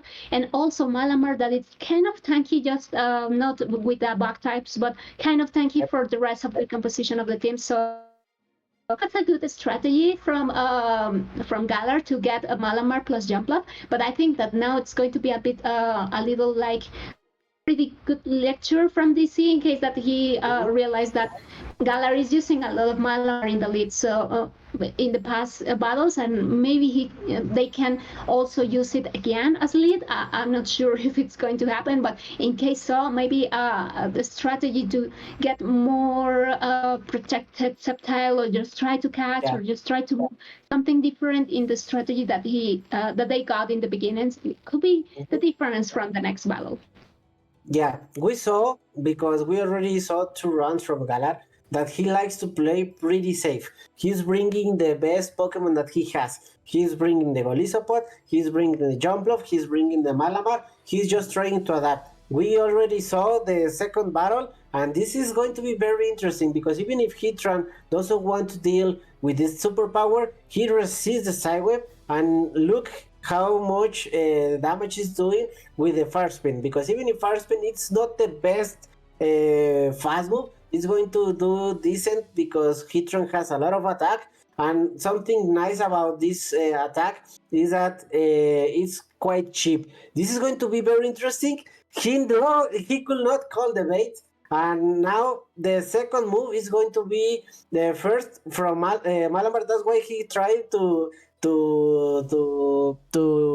switch, but he didn't get it, and now we have a mirror. Yeah, and also Galar got all of this energy, decided not to throw it because the super power was going to be it was going to be resisted, so decided not to throw the energy and just move into the same Pokemon as you can see right now. So I think this is not going to be enough to KO, so it's going to be a little farm, even though it's in red. Was close, yeah. Absolutely, they want to try to farm it, but it's going to throw the X-Scissor. They take the last shields, and they got the energy. So if the Heatran comes to farm, he needs to shield the possible liquidation. Correct. Let's see now. It's going to be a bit tough for this Heatran, but as you said, and as we were predicting, it's going to shield. As we were predicting, this Malamar is still in the lead. As you said, it was playing like He predicted the switch, and then he counted with the subtle. That was amazing. Yeah, as you can see, even though it was a very weak Pokemon, it was able to survive this attack. So right now, I think Sceptile just make the prediction just a third shield for this, but very well played by DC in this occasion against the Malamar. Yeah, because that was a win con, because now Heatran being in a pretty bad spot, now he has a very decent situation because everything that this Jumpluff can throw is resisted. He needs to throw maybe 3 moves because the Fairy Wind is not doing anything. He's going to go for the big nuke, but definitely this is going to be so close, and I think Dzejsonnn gets the second battle just because he made that amazing catch. Incredible. Yeah, and as you can see, it was the same team from Galar. Again, it was Golisopod, Malamar, and Jumpluff, but it was very good play. But you see, it was very exciting to see these kind of games. And also, I think that, as I said, it was reading very good the way that Galar was using the lead as it was using Malamar as a lead. Sorry, so. I was thinking like maybe if you get something or some answer against, or in this case some neutral Pokemon against this Malamar, in case that they decided just to use it as lead, it's going to be really good for you in the back. So in this case, that catch, as you said, it was the win con, but also I think the way that DC decided to read this game was really I don't know. I don't majestus or majestic or the I word in don't know. English. Yes, Majestuoso I in mean, Spanish. yeah, I get you. I mean, that was the only play for the Sun to win, trying to predict that combo because if he shields that, if he doesn't shield, the liquidation takes out the Hitran. But because he make that prediction, they just make the blinds up. He got it. Of course, the Galar needs to throw again because then Scepter could get a move. But in that situation, with a very low Pokemon, it was over. So yeah, Hitran was the MVP in the second battle. And we see again the lead of Malamar. So yeah, Malamar lead with Galar is going to be, and it's the same thing by the way. Just to just to recap. So right now we are seeing this Golisipo that look at it, it's going to be, even though it's neutral, it's going to be an amazing move from Galar. It was a good reading. So right now we're going to see what is the response. I think it's going to be Hitran, but he decided just to charge, just to get another charge move and just switch into this Hitran because Hitran is not going to do. Jump Love is not going to do too much damage to this Hitran, so that's why DC decided just to farm a little more. Yeah, and even if Galar got the catch there, Dzejsonnn made a pretty good call as well by getting extra energy because he knows that anything that Jumpluff throws is not going to do enough. You just saw Jumpluff just threw 2 energy balls, and Hitran still has a lot of HP and a lot of energy. So Hitran, because it has a lot of attack. Yeah, it has a lot of attack. He wins EMP over Malamar. Of course, this is not going to be KO. It's not going to be enough. But now he can just shield a little bit and keep pressuring. But let's see what he decides to do. Yeah. I think that this Hitran, it's making just some beautiful games in this battle because it's taking another shield here. It's going to be shielded this monster. So, yeah, now I think that the Hitran can just say, okay, thank you, I have enough in this battle. I work a lot from all the years that I was in my Pokédex only, but only staring. So I decided just to go, and that is what DC is doing right now. Is just saving the third shield just to test Sceptile. So let's see what is going now. Yeah, I mean, this is not over, but it's very tricky to Galar because he needs to take out 2 Pokemon with 1 shield remaining. So, of course, Sceptile needs to shield this because it's going to be super effective and most likely it's going to be enough. So, at this point, Sceptile already has 2 charge moves. Of course, one's going to be shielded. And the other one is going to do a lot of damage because even if it's neutral, this is a Shadow Sceptile. Sceptile has a lot of attack, and you will see how much damage it will to do against this Golisopod. Yeah, let's see right now. And whoa, it's almost no! Oh my god, Told you. so strong. Told you. Yeah, it was worth it, the shield. I mean, I think that he and Sceptile did a wonderful job in this battle. And let's see, now it's only a little just HP for this Malamar and also for the Golisopod. So he decided just to throw the move, and it's going to be just a fast attack. I mean, with just fast moves, Dzejsonnn got this battle. The battles were very intense. I mean, especially the second one and the third one, because in this last one, we just saw how much, how oppressive could be the Hitran with a lot of energy. Because having the chance to farm a lot with the Jumpluff was amazing because it just not take out the Jumpluff, but also pressure a lot of damage to the Malamar, and also taking a shield. So definitely that was a beautiful gameplay from Dzejsonnn by bringing the Hitran, because even if it was the Golisopod there, he recognized that he's just playing the most standard Pokemon, and those were the Jumpluff, the Golisopod, and the Malamar. And a Hitran well played, it could give you the win, and that's what happened in that battle. Yeah, it was amazing to see, as you said, that Golisopod, it had some game, but it was also the way that the composition, because the composition of DC that he risked into in order to get this Heatran, just to keep trying to chase the Jumpluff, and finally did it. Like it was nothing that you throw against me. It's going to KO me, or it's going to make me a lot of damage. So I'm going just to farm a little more, and I'm going to get the Golisipod with energy, and I'm going to get this Heatran with a lot of energy. If he even tried to get one more Pokemon, but Galar just decided to shield the Malamar and just leave the Heatran just away. And also, what it was really catching my attention as well, it was that the Sceptile. Now you're going to play with Heatran. No, I wish I have one. No, but the Sceptile from DC, he was very good at the counting of the energy of the Golisipod, because the Golisipod was just trying to farm down and just to try to get the two moves, but the Sceptile was just, okay, not for me, and I'm going to use the shield just in the perfect time. I was just seeing, like, he's getting close to the next move, just please shield right now, or just throw, but these players already know the moves, already know, especially or in a specific for this kind of different Pokemon, maybe they just give a quick study on how much moves, and as you said, Sceptile, that it has a variety of moves, could be a bit complex just to decipher, because it's very like incognito, like to use it. And we also learn how much damage it did, the Sceptile, with only one attack. So it was really wonderful to see this kind of battles. Absolutely. We are bringing back to Rocha and Tali with us here in the stream. Before we have a lot of discussion here. I want to start with you, Rocha.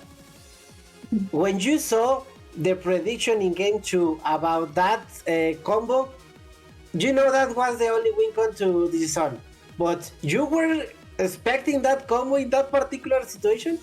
Nah. First of all, I think that the Heatran gaming was on point. I'm officially a Heatran fan now, but predicting the switch into the charge attack, I think was a very good idea, because Sceptile is like squishy, but it can take a charge move, right? So it's not gonna go down in one.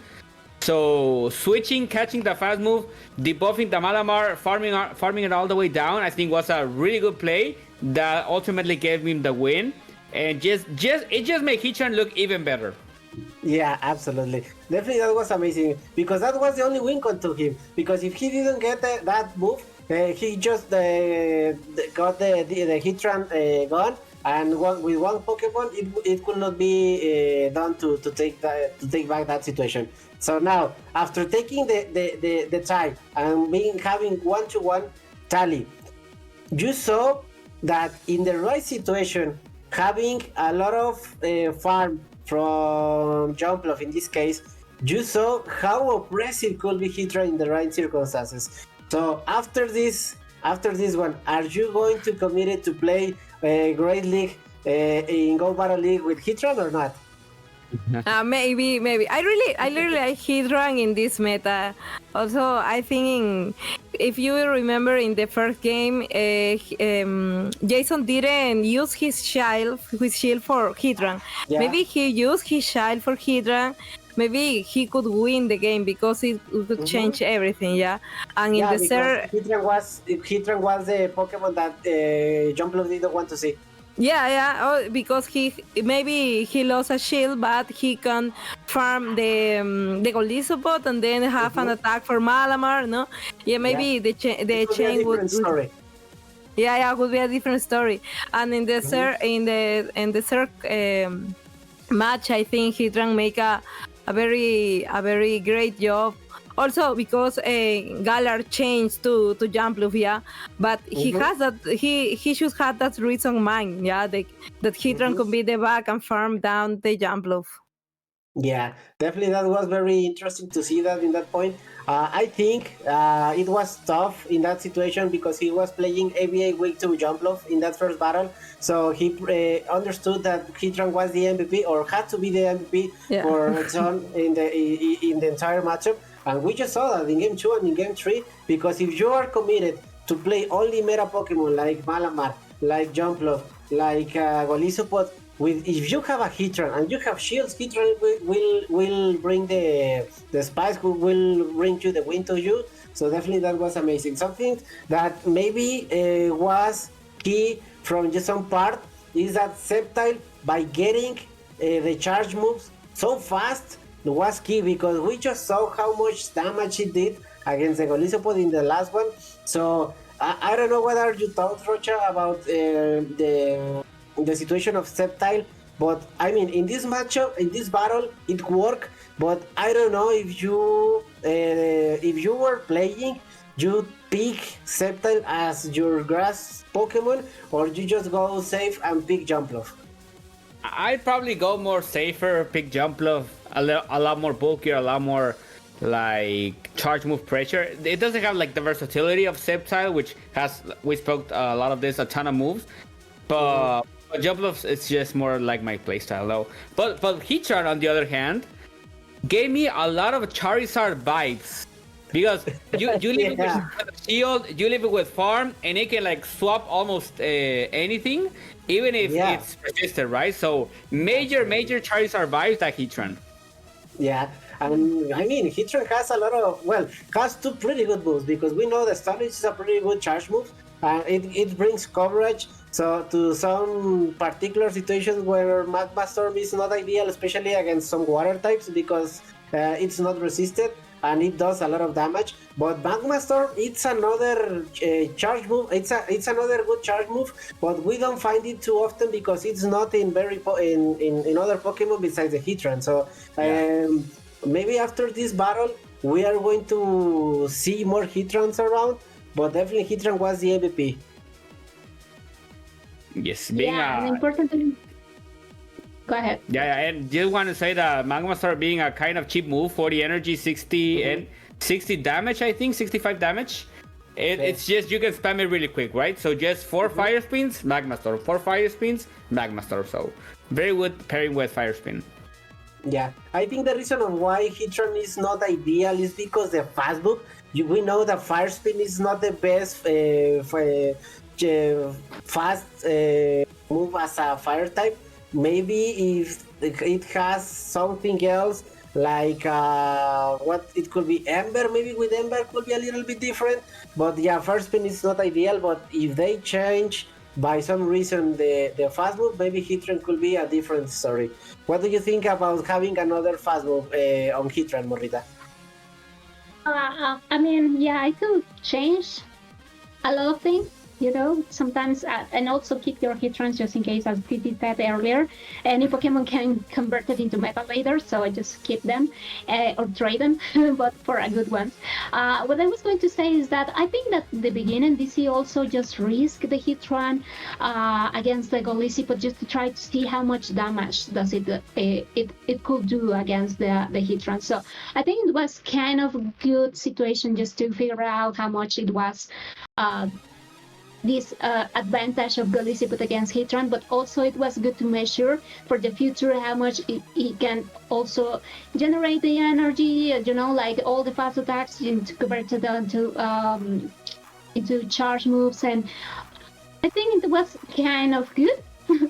Maybe not the ideal for DC, but for the future battles, did you see that it was just protecting the Heatran just at any circumstance, just leaving one shield for the Sceptile, but I think it was good. I think that if they improve with a fast attack could be good, but I think right now it's for this meta at least is good enough.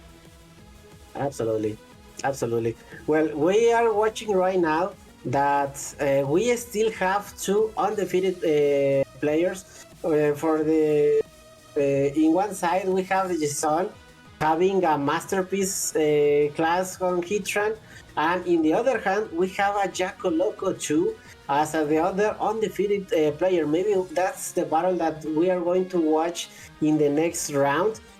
Jacko is bringing 3 different Pokemon that we didn't see yet, Rocha. He's running Dusclops, he's running Shadow Nidoqueen, and he's running Credily. What are your thoughts about this particular team that Jacko? Of course, he's also running the Jumpluff, the Blastoise, and the Artivax. Yeah, making like a really bulky team, because Dusclops is really known for being bulky, And Jaco Loco is also the Devon World's final stage competitor from last season. So I think he has already made a name for himself, right? And getting it back to the Dust Clubs, it's running the triple Ghost moveset. It's running Hex, Shadow Punch, and Poltergeist. So he's going all in on that Ghost damage. Yeah. I think the Dust Clubs, it's a very interesting Pokemon, a very interesting pick. Because Dust Clubs, in one side, it's very bulky. In second side, it has a nuke that Poltergeist will do a lot of damage, even in a Pokemon that doesn't have too much attack on Dust Clubs. It's a pretty good move, and it does a lot of damage. So it's going to be very interesting to see how they want to play the Dust Clubs. It's very interesting to see that he's running Credily as his grass Pokemon in this situation. I can find it useful because with that Rock Slide, you can pressure things like Jumpluff, like Golisopod. You can get something to throw against the Heatran because even if it's not super effective, we know that it's neutral. So maybe 2 Rock Slides could be enough to take out the Heatran. So interesting. But to be honest, I'm trying to think and I'm trying to understand, but I didn't get the answer. Why Shadow Nidoqueen? Do you know why he's running Shadow Nidoqueen, Taliwin? Because I'm clueless. I don't know why he's running Shadow Nidoqueen. Maybe because of grass, no? Like Jumpluff, but I think it's a very spicy pick. I don't know, maybe against Heatran also, Nidoqueen has air power that is super effective against Heatran. Yeah, but maybe against the other one. Also, Nidoqueen makes a lot of damage with the Poison Jab and with the Poison Fangs, no? Dropping the defense of... Yep. Yeah. But I don't know, it's really very spicy. Yeah, I mean, this is a time where running Shadow Nidoqueen is spicy, but I can remember back in the past, Gorrita, when Shadow Nidoqueen was in almost every team, and me as an Aboma user, that's the last Pokemon that I didn't want to see. But now in this particular team, when almost every Pokemon like Malamar, like Golisopod, in this case even the Heatran beats Nidoqueen in some one shield scenario, it's very interesting to see this Pokemon, especially in a team where it's 4-0. So maybe I'm wrong, but I'm not a fan of Shadow Nidoqueen. I don't know what you think about this. Yeah, I mean, I think the Poison Jab could do a little damage, against some of the Pokemon, and also the debuff that the Poison Fang, did I say Fang earlier? Well, I mean the rapid one, the Jab. And the Poison Fang is, that it's going to always decrease or drop the defense, and it's going to be kind of like maybe just try to farm fast moves and just to try to make trap the Pokemon into the situation of get the debuff, so the other rest of the team can actually try to KO with the charge moves. But I don't find other reason why. Maybe as Tali said, just the Jumpluff and other kind of grass types, and also against some kind of dragons and waters, because even though they are not like a particular effectiveness, I think that anyway these Poison Jabs can be like a bit annoying against these Pokemon. At the end they are making some damage, so it's a little annoying. And again, regarding Ultra League, I have seen a lot of Nidoqueens lately, even though they don't have the same piece as they used to. But against Malamar, it was not good for them. So I think, in the meantime, that it doesn't find a Malamar or I don't know, for example, Blastoise. I think the Nidoqueen might do a little job, but it's going to be hard to see it. Yeah. Talking about that, I don't know what you think about this, Rocha, but I think this is going to be the first situation that we can get the chance to see Giratina. Why? Because even if they have the Artivax, the Jumpluff, which is something positive to Giratina, and of course the Dust Clubs, Giratina could get 3 positive matchups to get a lot of energy. With the Nidoqueen, by resisting those poison moves. With Cradily, by resisting those grass moves, and with Blastoise as well. So I think Giratina can get a lot of play if the Sun wants to play it, because we know how deadly could be Giratina with energy if there's no a normal type in the back. Yeah, Giratina is really like a 50-50 monk here, getting 3 positive, 3 kind of negative matchups. So it's really up to how you want to play it and how you want to be about it, right? Because you can play Giratina, be really aggressive with it. You can play other Pokemon, be really like conservative with it. So it's gonna be interesting. Also, Shadow Sceptile has really done a lot of stuff, and I think against everything it has something to throw, right? Maybe against Jumpluff it's not that good, but it has the Breaking Swipe for the Arthrovax. This is why he was running Breaking Swipe. This is why. Yeah, absolutely. This is why you want to run the Breaking Swipe. With the Fury Cutter, you are charging like a lot. So definitely that's very good to note. Okay, Italy, we just saw how Dzejsonnn plays. He loves to play Heatran, but trust me, I don't think he will be so free to bring the Heatran now because he has the Blastoise. So if you are Jaco Loco, what you want to bring against Dzejsonnn after watching how he plays? I think Blastoise. I don't know if Blastoise goes well against Heatran, but it doesn't have a great match against Sceptile or Giratina. Also, against Malamar, I think it's neutral. So I think Heatran could go very very well against Jaco Loco team. Yeah, maybe against those clubs, no, it would be so difficult because those clubs. Is very tanky, but the other ones, I think he can have a great match. Yeah. Yep. So maybe because of that, maybe if you're Jaco Loco, you are forced to bring the Blastoise. Because you say, Heatran does a lot of damage against everything else. Yes, I think it's or Blastoise or Dusclops, yeah, because Jumpluff, Cradily, Artivac. Also, Nidoqueen, it doesn't have a great match because Heatran is going to throw those Magma Storms, and Nidoqueen is for Poison move are double resistor for Heatran. Absolutely. Yeah.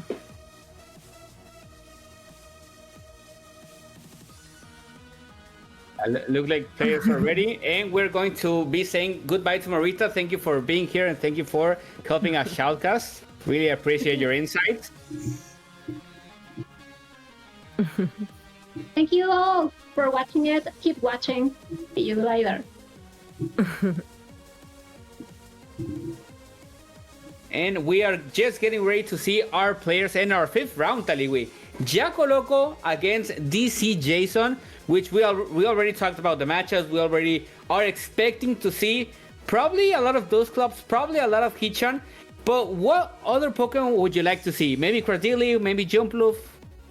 It would be interesting to see Cradily, but I don't think it's go good against the teams of Jason. Because Malamar has superpower for Cradily. Also, I think Olisapod is I think it's a neutral match against Cradily. So I don't know. If I'm Jaco Loco, maybe I will bring Jumpluff because it goes better against Jason teams, except Heatran, yeah. But against the other ones, it goes very good. Jumpluff against Malamar, against Giratina, against Jumpluff, when it's a mirror. Against Olisapod, it's goes good, and against Sceptile. Yeah, it's gonna look really interesting. I just want to see that those clubs landing on Poltergeist because it does so much damage. It probably one-shots the Heatran. It probably one-shots the Sceptile. I don't know if we're going to see it today because it takes a lot of energy. It's 70 energy, 150 damage. So that's kind of a lot. Yeah, I didn't use those clubs before, so it would be amazing to see how Jaco Loco use it now if he choose for their team in the matches. Yeah, for sure. Those clubs I really used it like 2 or 3 times in Evolution Cup when there was like Vigoroth, Charjabug, Dragonair. So it's a really good Pokemon. It's really bulky. It charges kind of fast. It probably doesn't have like the best charge moves, but I think it's just like the right amount of a little bit of everything that it can succeed. In this season, he's using Hex. Maybe before they were using Duskull with another fast move, yeah? Because I think Hex is using this season. Yeah, they were using it with Feint Attack, especially because of the Vigoroth matchup, because Hex is like double resisted. And we are going with the battles. We have Blastoise against the Giratina. This is going to be a really good spot for Giratina against Clone Blastoise. We don't see that very often. And there's going to be a switching in the Dusclops Taliwi. Yeah, he changed Dusclops. He's throwing his first Sheriff move. But Giratina is not gonna shield it, and he's changing now to Golisopod because Golisopod has this fast move that is super effective against Dusclops. I think he's trying to go. Yeah, he's going for the Poltergeist. Yeah. Jason is looking really good in this matchup. Is going to throw the Liquidation. Jaco Loco is going to shield, knowing that this will probably going to put it in Farm Down Rage, and probably here it comes. No. He backed out at the last moment. He's just gonna throw Shadow Punch. Let's see. Jason is on point with his count, and he is not shielding that Shadow Punch and leaving it wide open for another Shadow Punch, which is going to do a little bit of damage. Yeah, I think he's not going to shield because he knows it's a Shadow Punch. Oh, but he decided to shield it. Okay, I think he's trying to farm it down, maybe. Ooh, but that's probably... Yeah, this is going to be a charge attack priority. Jaco Loco letting the Dusclops go. He already took a couple of shields. This is work well done. Dusclops get back in the ball. And now what do you come into? Probably gonna come in with Jumpluff, but those neutral Executions are gonna do a lot of damage, and I do not think that an Aerial Ace is gonna be enough to knock out this Golisopod. Yeah, and also Jumpluff, since he's not Shadow, Golisopod needs to throw, I think, like 3 Excisor to knock out. Yeah, this Excisor is just gonna be a neutral, probably gonna do about half the Jumpluff's health, and Jumpluff still can farm up until 4 more fast attacks, gets up to 100 energy, throw this Aerial Ace, and it's gonna be enough. Depends a lot of how this Golisopod is trained. The Aerial Ace comes in, super effective damage, and Golisopod goes down. Yeah, and now he goes with... He come back with Giratina and the, against Blastoise. Blastoise is going to take... Yeah, he's going to take this charge attack. No shielding, leaving the shield for the Jumpluff at the end. Getting the Shadow Ball, and let's see if Blastoise can get to this attack. He's going to Hydro Cannon, and everything is going to be put down on that Heatran. That it's going to be getting those super effective Water Guns. This is going to be a really interesting end. And I think Blastoise is gonna be able to throw the Hydro Cannon because also he has a shield. Yeah. He barely gets to that Hydro Canyon at the end, and even if this Heatran has full health, it's not gonna be enough. Sadly, Heatran goes down. Really well played by Jaco Loco, making the switch into the Dusclops, getting both shields, and leaving everything to that Blastoise. And honestly, I think not knowing probably the counts on Dusclops really hurt Jason because he had to shield, maybe expecting a Poltergeist, not knowing if it was a Shadow Punch. So that could have been a little bit of a mistake he made this round. Yes, also as we comment before, yeah, Jaco Loco bring that Blastoise because it was necessary against that Heatran that also Jason bring into in his team. Yeah, and using the Dusclops very well. He either got switch or got shields. He preferred to get switch because of that Blastoise can sweep at the end. So really well played, really well energy managed, and getting to that Hydro Canyon at the end against Heatran was just like a GG. Yes. With the 1 HP, he threw that Hydro Cannon. Yeah, and it was really good to see. So team building was really good at this point. Maybe Jaco Loco didn't start the best, but he could manage to turn things around. And Jason really well reading what Jaco Loco was going to bring, but could not seal the deal at the end. Few mistakes, maybe the counting was a little bit off, but a 1-0 can happen to anyone. We still have probably 2 more battles to go, or 1 if Jaco Loco can take it. Yeah, I think also okay, the second battle is starting. It's Giratina against Artivax in this time. I think this is not great for Giratina. Let's see what Jason do. He changed to his Golisopod, yeah. What is trying to do? Okay, he's going to get out of there. He's going to throw the X-Scissor, and this is going to be neutral damage against the Artifact. Jaco Loco letting it go, knowing how much he can take, and it's probably going to go the chip and dip. And honestly, I don't know what... He's probably going to go to his Dusclops, because I don't think Blastoise can do it. Shielding the Dragon Claw, protecting this Golisopod, and staying in here, knowing that he has really good matches against Giratina at the back, and making the catch that resisted X-Scissor on the Dusclops. Yeah. He catch that resisted fast attack, no? And I think he's going to throw the Shadow Punch before Golisopod throw anything else.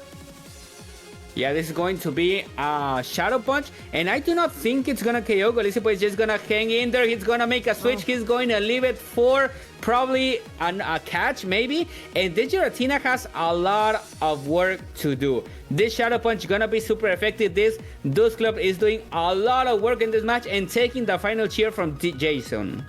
Yeah, I think he's throwing the second one.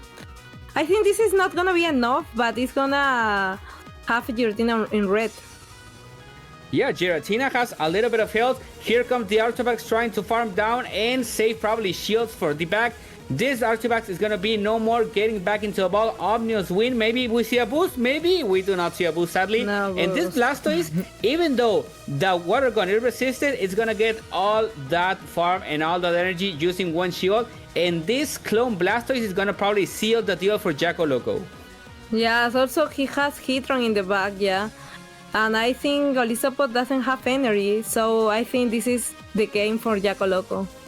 Yeah, Golisopod is literally 1 HP, and here comes the Heatran, here comes the Hydro Canyon. Jaco Loco is going to put himself on a 5-0 win streak in this Devon LAIS with a really spectacular team and really spectacular gameplay.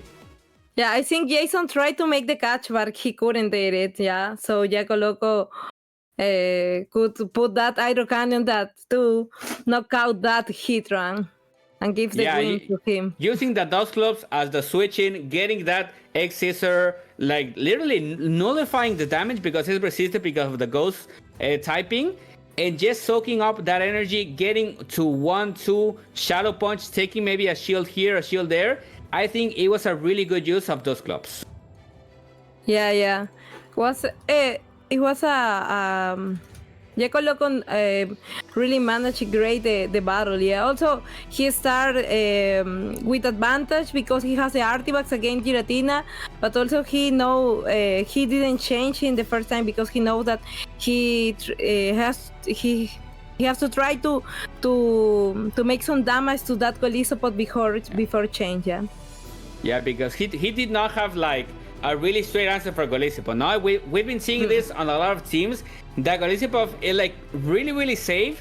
So when the opponent usually switches in, you do the chip and dip, right? Yeah. So he tried to do it. He couldn't get back the switch in, and Jaco Loco just played really clean all the way. Yeah. Is this gonna be the third match? I do not know. Probably not. I'm thinking we're probably gonna. Are we gonna see? The players are probably gonna see it. Maybe he wants to build up excitement for the final round, because remember we have 6 rounds here, and maybe not getting warm up, down the fingers, everything could be a third match. Okay. I don't know. Maybe what are they going to? How is Jason going to? If he's going to bring Giratina again, no, in the lead, because he repeated in the lead Giratina in the first time and the second time. Yeah, but in case of Jaco Loco, use Blastoise, and in the second time he used Artifacts. In this case, both. Yeah, we do not say Giratina here. We see Malamar against Dusclops. Honestly, I think this favors a little bit more of Malamar, But I could be wrong. A Poltergeist always can turn things around, Taliwi. Yeah. Okay, Malamar is going to throw this before. I don't know. I think Jaco Loco is trying to bait. I think I see that. Yeah, he baited. He's going for the Shadow Punch. Will he get a shield? Jason, do you shield? Do you let it go? He shielded the Shadow Punch, making this a little bit better for the Dust Gloves. But I don't know. Does this fall play KO, Taliwi? Yeah, he's trying. Jaco Loco is pushing the Shadow Punch again, I think. I don't know if Jason is going to shield it now. Yeah, he's double shielding. He's gonna let it go, but Jaco Loco has 2 Shadow Punch back to back. He can throw it, probably KO the Malamar. Well, I don't know, eh? This Malamar could survive on 1 HP in a dream. Let's see if this trainer has trained his Malamar, but no, Jason decides to 2-shield the lead, and Jaco Loco decides to switch in his jump love. Now Jason have Giratina and Golisopod in the back. I think he's going to get into with Giratina. No, but he preferred to throw the fast move, the charge move before.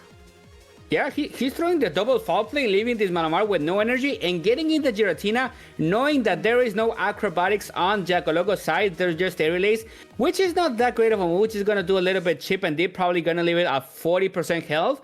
But the Giratina is going to come out with a lot of energy, and let's see what Jason does. Yeah, he threw the second area LAIS, but it's not going to be enough for Giratina. So I think he's going to be able to change. Maybe he's going to change to... he threw the move. And he got to a final move. It's going to put this Giratina really, really, really low. I don't know if it's going to survive another fair win. Let's see. And no, they both go down. Giratina with a ton of energy gets back into the Pokeball. And Artifax is left against the Golisopod, but those clubs can still make a comeback. Okay. That Artifax against Golisopod is not good for that Golisopod because he resists the liquidation and next season is a neutral match. Yeah, this is going to put this Artifax at least 30% health. And I don't know if a Dragon Claw is gonna be enough, eh? Because Golisopod, it's not that tanky of a mount, but it's not that squishy either. And Dusclops still has a little bit of energy and a ton of health for a Dusclops. That's a really tanky mount there. Ooh, that catch. And he does a great catch, getting the Shadow Punch into the Malamar. And this is going to be interesting. Can Golisopod get enough energy to beat those clubs and Artifax? I'm not sure. Maybe he's going to try to farm it. No, but his throw. I think Golisopod don't have more. And I think he needs to remove. He's not gonna be able to hit. He does not have enough move. Artifax come and gets the Dragon Breath down, putting Jaco Loco at an outstanding 3-0 sweep for this 5th round of the LAIS. And honestly, I have never seen better Dusclops gameplay. I'm a Dusclops fan now. He baits 2 times, yeah. I think he's going to throw the Poltergeist, but he baits 2 times because I think he go for the safe. He played in a safe way, yeah. Because if he shield, he can throw 2 more Shadow Punch and make neutral damage, no? Because Malamar is psychic, but is also it's dark, but it's also psychic, so it's a neutral damage. Yes, and that just goes to say how bulky Dusclops is. Even if not so good of a matchup, he can still 2-shield, get some energy, do some stuff, maybe get out of there, come back later. And that bug is what some Pokemon can really, really get health from, right? Maybe there's like Pokemon like Umbreon, like Mandibus, it doesn't like hit really hard, but that constant damage from the fast attack, from the charge attack, is really what makes that Pokemon shine. Yes. It was a great battle for Jaco Loco. I think now he's the first one on the tournament right now, yeah? Because he didn't lose any he lost some battle, but the complete match, he didn't lose it. Yes, he is the only one 5-0 at the moment, if I am not mistaken. And we're going to bring our co-caster TC Spanks to talk a little bit about Dusclops, because I know he's also a big fan of Dusclops. TC, tell us a little bit of how you saw Dusclops there. before to say that, I just want to say this. You are too easy.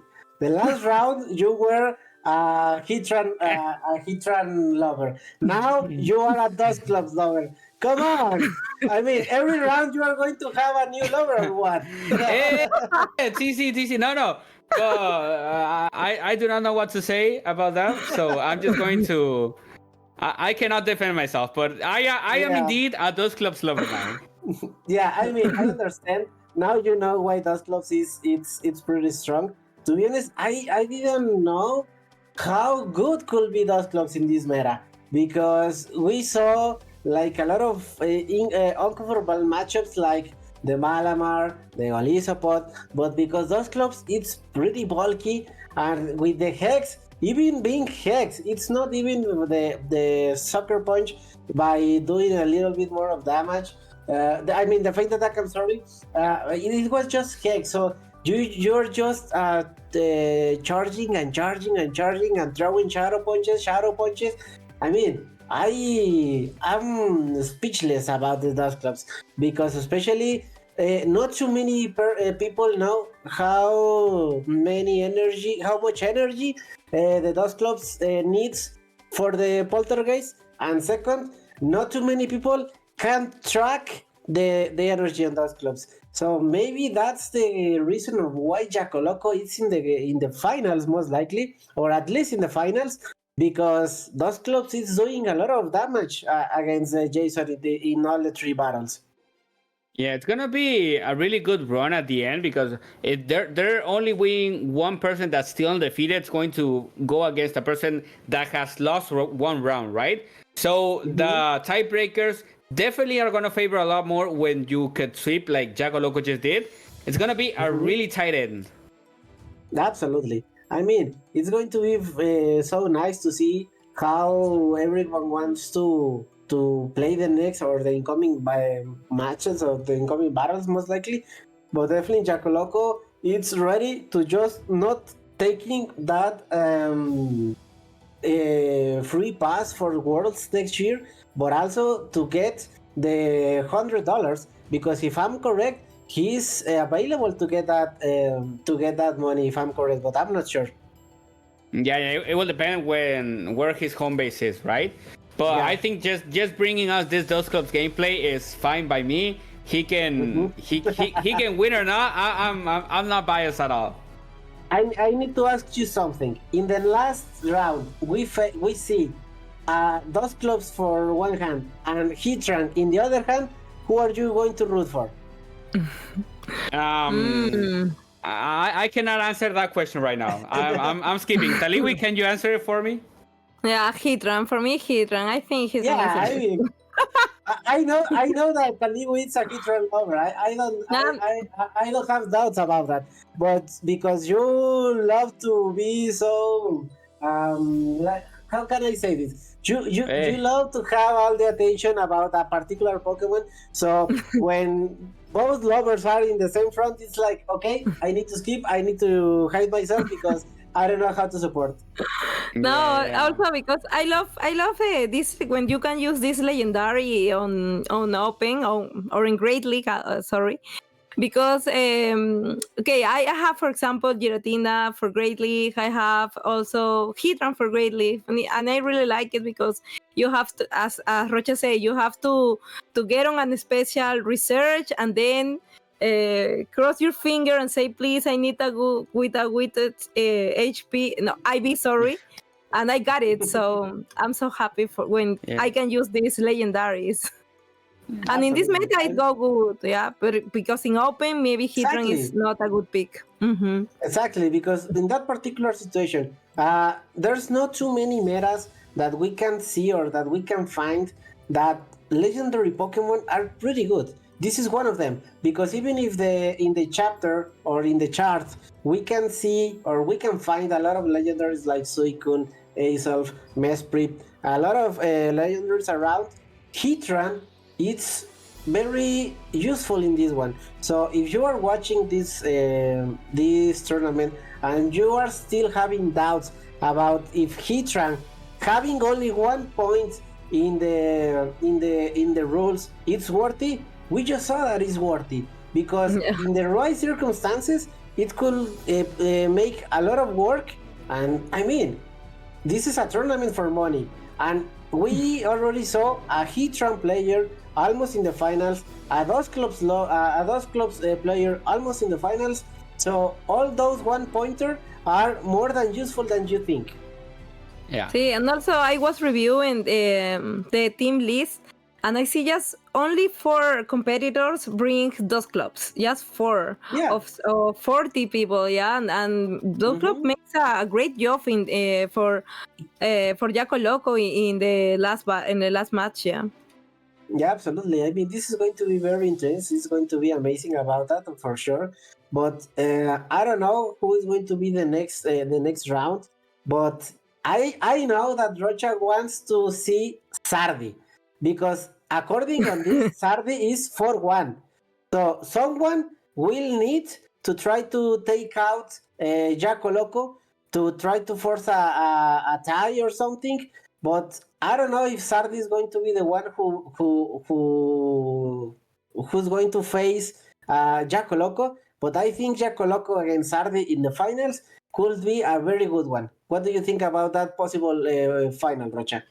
That would be like amazing. It would be like following a script that we are definitely not following here. But hopefully we can do it because now you are supporting in front of everyone to Sardi. No. I've always supported Sardi from the beginning. I'm a Sardi fan. It's in tiers. It's like Sardi, then those clubs, then Heatran. It depends on the mood.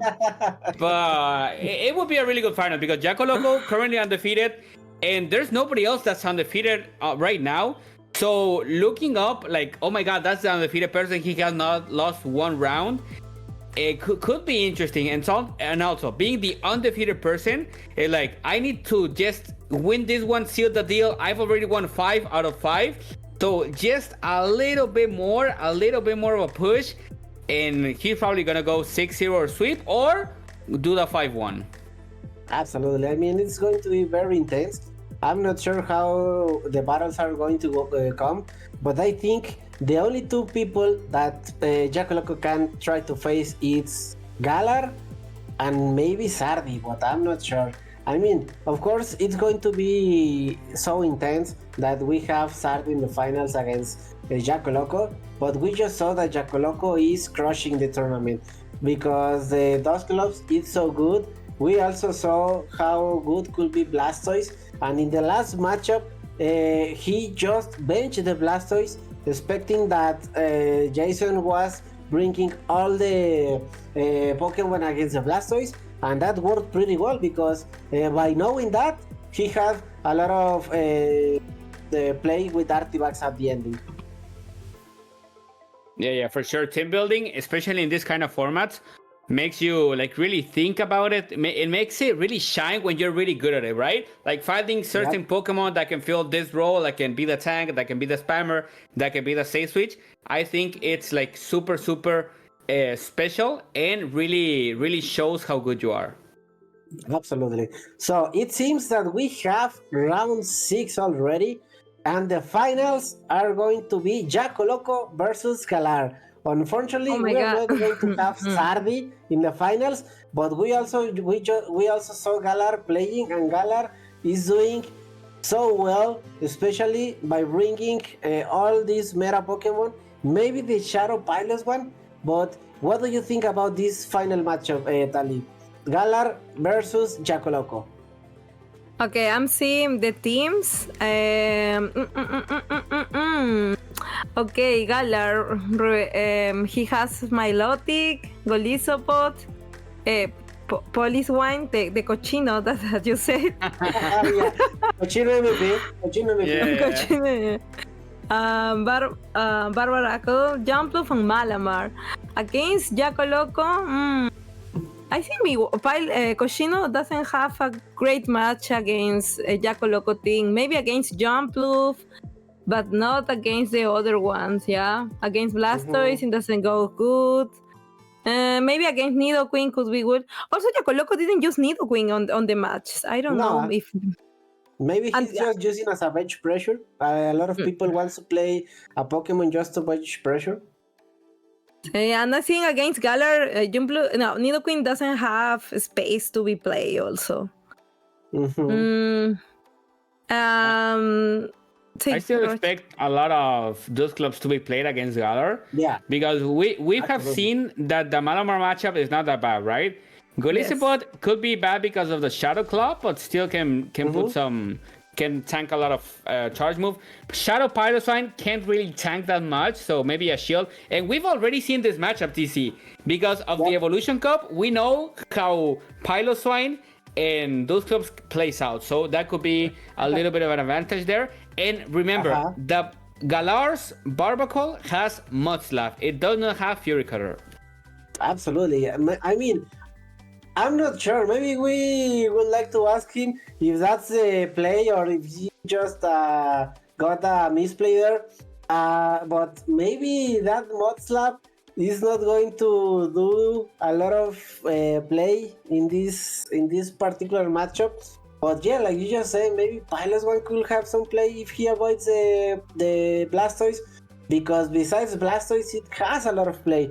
But once again, it was the same situation with Heatran in the last one. Heatran seems to be pretty good against all the roster, and Heatran just saw Blastoise all the time. So maybe if Galar doesn't be aware about that, it could be the same. So maybe we are going to see the same like in game 1 on the last round with Dusclops, Blastoise, and maybe another Pokemon to try to fight back the Piloswine. Yeah. I think that maybe Galar bring that Barbacle with Mudslap for Heatran maybe. But well, in this case, Jaycoloco doesn't have Heatran, yeah. But yeah, for Nidoqueen. For Nidoqueen. For Nidoqueen also. Yeah. So I'm hearing that battles are ready. TC, are you ready to see this final battle? Yeah, I'm ready. Let's see. Taliwi, thank you. And Taliwi, thank you very much for everything. We will be seeing this final battle against Galar and Jacoloco. Let's see how this goes. Let's see. Absolutely. I mean, I'm pretty excited. Let's see how that goes. If you are Jacoloco, of course, you know you are going to play those clubs. Yeah. But do you think it's more comfortable to play it in the lead or as a safe swap? I think bring it as a safe swap has generally played good with Jacoloco, but you don't have like a really good spot up or preferred spot for it, right? You just put it where you feel. Maybe you don't know what to lead, so you put it there. You don't know if your lead's going to work, so you put it in the safe switch. Yeah. And maybe taking shields down, Poltergeist as a closer can also be a thing. Absolutely. I mean, the Poltergeist closer, it's always the way to go. But if you want to play that, you need to bring some spammy Pokemon. So maybe their Artifact could be nice. Maybe Blastoise could be nice. So we have the meta trainer with Galar by bringing the Malamar, the Jumpluff, the Golisopod. And we have the off-meta player with the Dusclops, with the Predator, with the Shadow Nidoqueen. So that's great. Right now we are about to have the battle, so I'm pretty excited to see how they want to play. Like you just say, the Dusclops also could be pretty strong, so Galar needs to be very, very aware about that. I'm just gonna say what I said to Taliwi last match.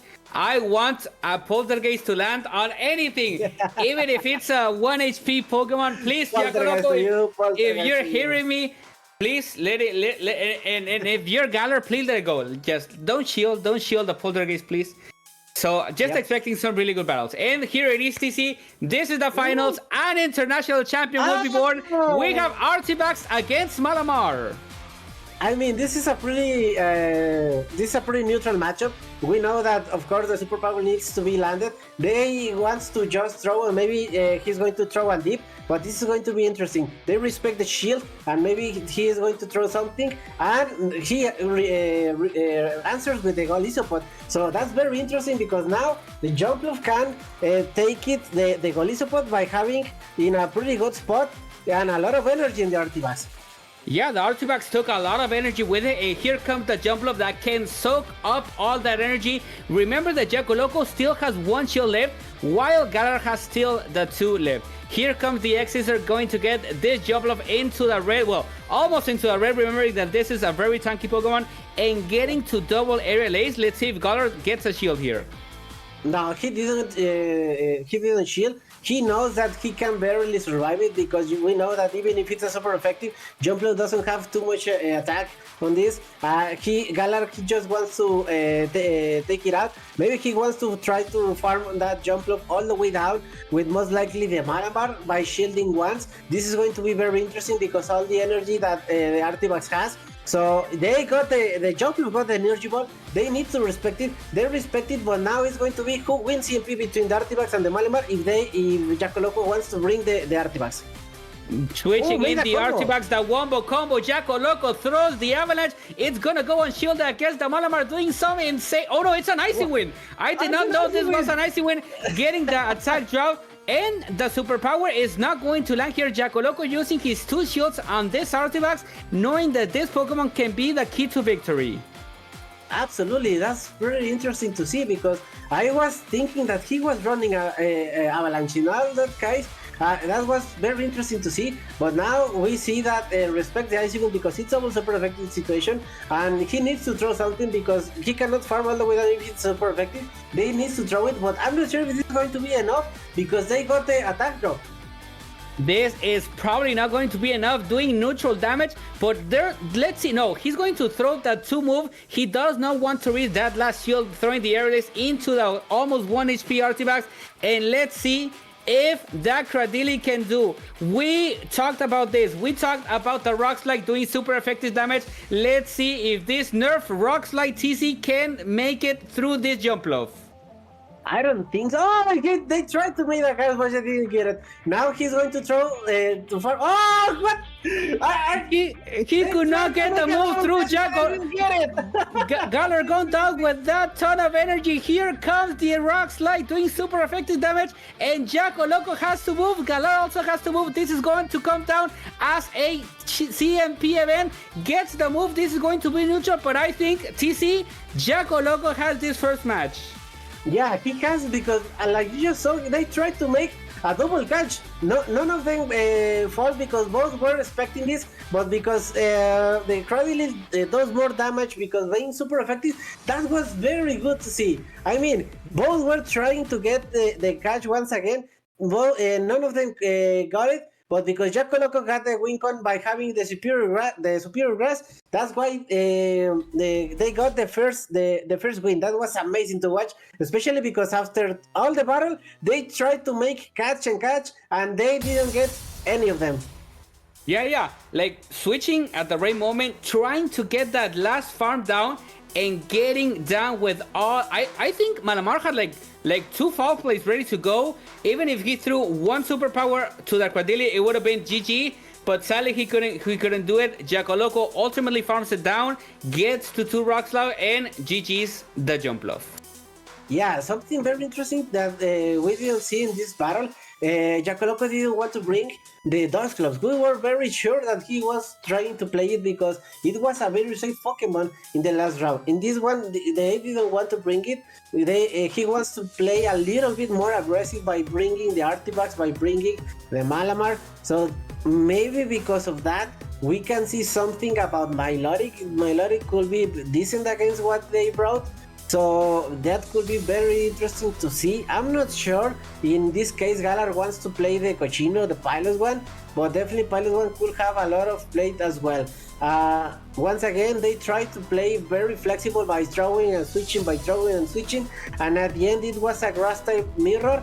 But once again, because the Cradily has the advantage by being rock type, that's how Jacko took the first battle. Yeah, and I think this is the first time we're seeing a Cradily, and what a first time we're seeing it in, right? Also, the Artifacts did a really good job that getting a lot of energy, shielding correctly the superpowers, and just getting to throw a lot of moves, and also debuffing the Malamar. I think it was a really very good play. Absolutely, because by that they are forced to throw the energy, because then they could get another one, and we have the second one. No, poor Cochino, why there? And Jaco Loco makes that call of probably the tournament. Here comes the switching for Galar. And let's see if he goes the switching deep. No, he tries to catch a move probably, and just goes in his jump loop, trying to soak all that energy that the Malamar has. Absolutely. I mean, this is looking pretty tough to Galar, because he lost switch, he lost the lift, he lost the switch. So if he wants to put the Cochino in the better spot, or the Pilot one in a better spot, he needs to start to shield something. Of course, Jumpluff has the advantage here, because he just can go straight LAIS to try to force, because he knows that they need to try to get some energy. And of course, Galar respects the move. And once again, the Fairy Wind is going to do a lot of damage, even if it's not doing too much. And once again, he has another move. He knows this is not going to be enough, and he double shields. Galar 2 shielding his Malamar, probably gonna try to farm dark. Here comes the Blastoise, and just in time throwing the superpower that is gonna do some insane damage. Jaco Loco letting it go, and he's probably gonna switch, right? I think Golisippo is gonna come in. Oh no, he's staying, farming up a little bit, and now Golisippo comes in. Jaco Loco does not have anything to throw at it, but these Hydro Cannons are still going to hurt Golisippo. Yeah, I think 2 Hydro Cannons will put the Golisippo in a pretty low HP. So this is going to be tricky, because even if Pilot 1 is not looking the Blastoise right now, currently he still has 2 shields, and that's going to be very deadly. And look how the HP is going down by the Golisippo. He cannot farm down the Blastoise. They were both trying to farm down. Looks like this Executor is gonna knock down this Blastoise, the Club Blastoise, and there are still 2 shields remaining on Jaco Loco's side. Here comes the Executor. This Jumpluff just comes in here to secure Jaco Loco's 2 shields in the back against that Pilot line. And here is TC. Cradilly, 2 shield against the world. Yeah, absolutely. I mean, and because he tried to avoid a farm, he cannot switch, trying to make a catch. So this Grass Knot is going to KO the Pilot one. Oh and my God! He just needs to throw another move to KO the Malamar. The only win that Malamar can get is if they get the switch clock, but they didn't get it. And this is going to be a 2-1 for Jaco Loco. An impressive win by getting that Cradily. The last battle was Dusclops, and this one it's Cradily. And Cradily just sweeps it, and if I'm not mistaken, Jaco Loco is your LAIS champion with an impressive feat. Dusclops, Cradily, I do not know who was the MVP, but amazing plays all around. Absolutely, that was amazing. We were expecting the Dusclops, but Jaco Loco knew a different story. They just brought that he can play with whatever he wants. He can play with Dusclops, he can play with Cradily, and he can master plays with them. So that was amazing to catch. Even if opponents were different, we know that Jaco Loco is ready for this type of tournaments. That's the reason why he was the former finalist. And we have the third battle. Once again, this is a pretty bad situation for the Artifax, but we just saw in game 1 that he could affront that situation. He is trying to farm a little bit more Galar with the Malamar, and let's see, they respect with a shield, and maybe after that they are going to try to make a catch. Once again, Jaco Loco betting on this Artifax, and all of that melting of Malamar's HP going to throw a Dragon Claw. And remember, this Malamar is debuffed by the superpower. Galar is also going to shield. Let's see if Jaco Loco decides to shield. No, he tries to switch, and he grabs the superpower, resists the superpower on the jump of Jaco Loco, just making amazing plays all around. No, Jaco Loco is in Galar's mind. Of course, this is a pretty bad spot for Jumpluff, but he already got the energy one. The Pilot one needs to respect this. Of course, he needs to shield, and this is looking pretty tough because once again, Galar, he has the switch advantage, but he's too shield. Well, he doesn't have shields anymore. He's forced to throw again because the Jumpluff already has the move, and of course, they respect it. I am very sad to see because this Pilotfine 2-time one-shotted by the grass type. And we didn't mention it earlier, but Jaco Loco has 2 grass types on his team, right? So Pilotfine was looking really good on paper, but just the subtyping of those Pokemon made it really good. We're going to see this neutral Exeter get against Jaco Loco. No, I think it's just super effective. Let's see how much it does. Cradily almost a very good time. But it's not enough. Can get, and let's see how much a Rock Slide does against this Golisipod. This is going to be pretty much in red HP, but now we can see how Jaco Loco knows this situation. Of course, they tried to make a catch. They didn't get it. So Jaco Loco just wants the Malamar to take out, to drop the attack drop, to come to farm again. Maybe with the Artivax, and Artivax should to be enough with healthy to try to take out and get a sweep against Galar. Impressive plays with Jaco Loco in every Pokemon. Cradily, Artivax, Dusclops, he doesn't care. Jaco Loco is in a pretty amazing spot. Jaco Loco getting the 6-0 and the 3-0 sweep in this tournament. Honestly, very well deserved. I think he was one of the better plays we were seeing today. Yeah. He was really on point. He probably didn't make like a single very big mistake. Getting those catches, the catch and jump off was like excellent on my opinion. Was really well played, and just getting that clean sweep to the tournament, awesome. Absolutely. I mean, I'm impressed because once again we talk about that before the match. Pilots One looked pretty good, and even if, like you say, they had Jaco Loco had 2 grass types, and even with that situation, Pilot One could not do anything because all the time he was forcing to shield. He was facing a Blastoise. So Pilot One in paper looked good, but in the battle we saw a different story. So Jaco Loco, congratulations to him. He not just got the invitation for the finals to the next year, he also got the prize about the $100 by being the best place by Latin American. So congratulations to him. I'm so speechless about how he played. So I think we are going to come back again with Morita, with Ali, so they can share what they think about what we saw in the battles, but most likely about the Jaco Loco battles. I think he's insane. I mean, he was also top 8 from the last of Devon Corporation. So I think it is just insane the way that he plays.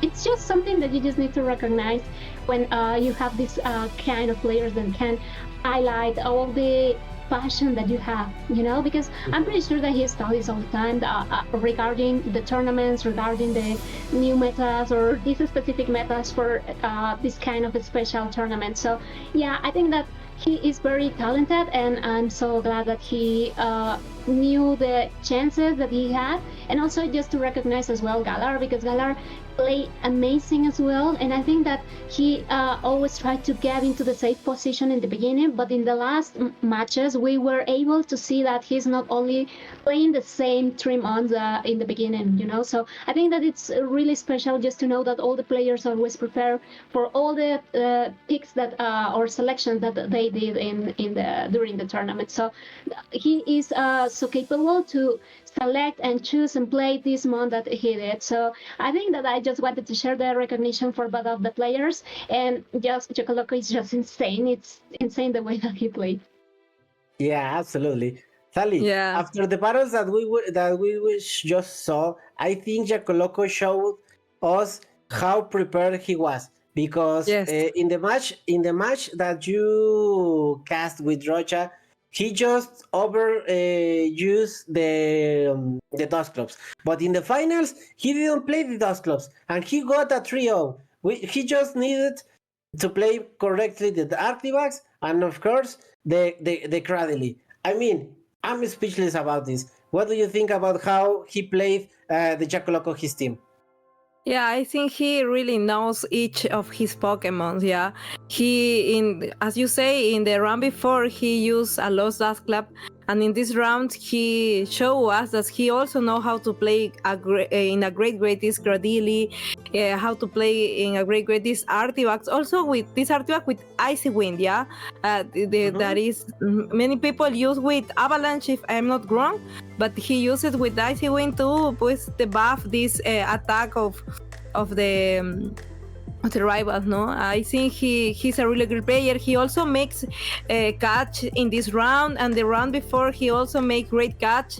And I think he's always very counting the fast move, no, and doing his best, no, the best change on the game. Yeah, absolutely. And I want to ask you something, Rocha, about this. I know that you have a lot of experience playing tournaments like this, the Swiss rounds. So I know that you were playing a lot of these tournaments way in the back.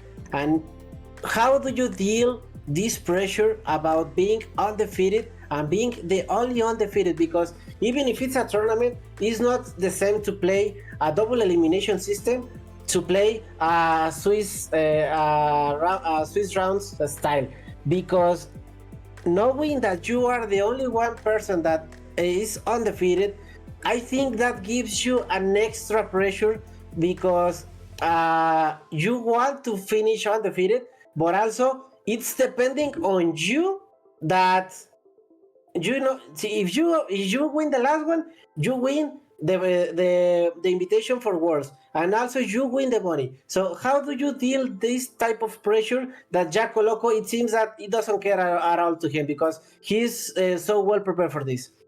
Yeah, Swiss is more like a marathon type of tournament that you have to like take it slow, be seated, grab some food, grab some water, and double elimination is kind of a sprint, right? Like you give it your all, you try to not lose any match because you're really on the fence when you lose. So I think Jaco Loco did really good managing his nerves, managing everything, and he did not seem nervous at all, right? He shielded when he needed to. He made the right switch-ins. He made the right team play, the right team calls. So I just think Jaco Loco has this really nailed down to what he can do and know how he can perform at this level. Absolutely, and I'm so happy that person from Latam won the first international for this incoming tournament that Devon is going to host. So make sure all of them to play in the one that is going to be in Europe, the one is going to be in APAC, the one is going to be in North American. So definitely it's a pretty good chance to play very fun metas like this. So any last word that you want to add, Morita, before to end this amazing stream? Yeah, I just want to say thank you to all the people that was watching this stream. Thank you so much for your support. Thank you for the support to Latin America players and also non-Latin American players. But you know what I mean. We as Latin American people, we're really proud of all the players that got into the tournaments in the future LA. I see that it's coming also. Every time that we saw Latin American player, it's always like, yeah, let's stand up, let's get proud, because we're so proud about our nation. So yeah, and also I wanted to remind you guys that don't forget that Devon Corporation, it's a corporation that doesn't get any profitable from anything. So any donation that you can do for them, you know that you can always help us to get much more tournaments like this, and you can donate in the Ko-Fi for them, please. Yeah. And also I want to say thank you to the beautiful production, that to all the beautiful people that help us in the back.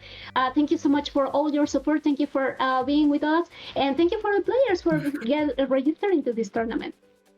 Absolutely, thank you. This could not be enough, and very well played and very well production without the production that we have in the back. Any last word from you, Tali, before to go?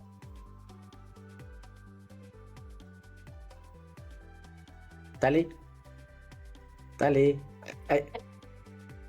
Well, you, Rocha, any last words from you, Rocha? Just want to listen me. Hola? Yeah. Hello. Yeah. Okay. Yeah. Can you listen us, Tali? Hello. I think think it's going back. Hello. You listen me? Hello. Go ahead. Hello. Tali. Okay. Now, I just want to say thank you to everybody that is watching on stream. I want to say thank you also to you both, the co-casters, and also thank you to the production now. And also thank you to Devon for organizing this tournament that promotes everybody continue playing PvP. Yeah. Also, thank you for consider Latam the first area to make the tournament. Here in Latam, there are great players, there are great people that want to be showing. Thank you, everybody. And remember to, if you can, if you are able to do it, to contribute with Devon, no, with the Ko-Fi. Yeah. Absolutely. Any last word from you, Rocha, before to go? Yeah, I think just remember that there are other 3 showdowns left. We have the APAC, EMEA, and NA. So be sure to check out devon.gg for more information about that. And I think we'll be seeing everybody hopefully there. Absolutely. Well, for myself, thank you so much for passing by. Thank you so much for having us during all these hours. Once again, thank you for all the production. This could not be the same without them. I'm TC Spanks, and this is going to be a very fun journey for the finals next year. Don't miss the NASC, the AMA, and the APAC. So thank you so much for passing by, and have a good night to everyone.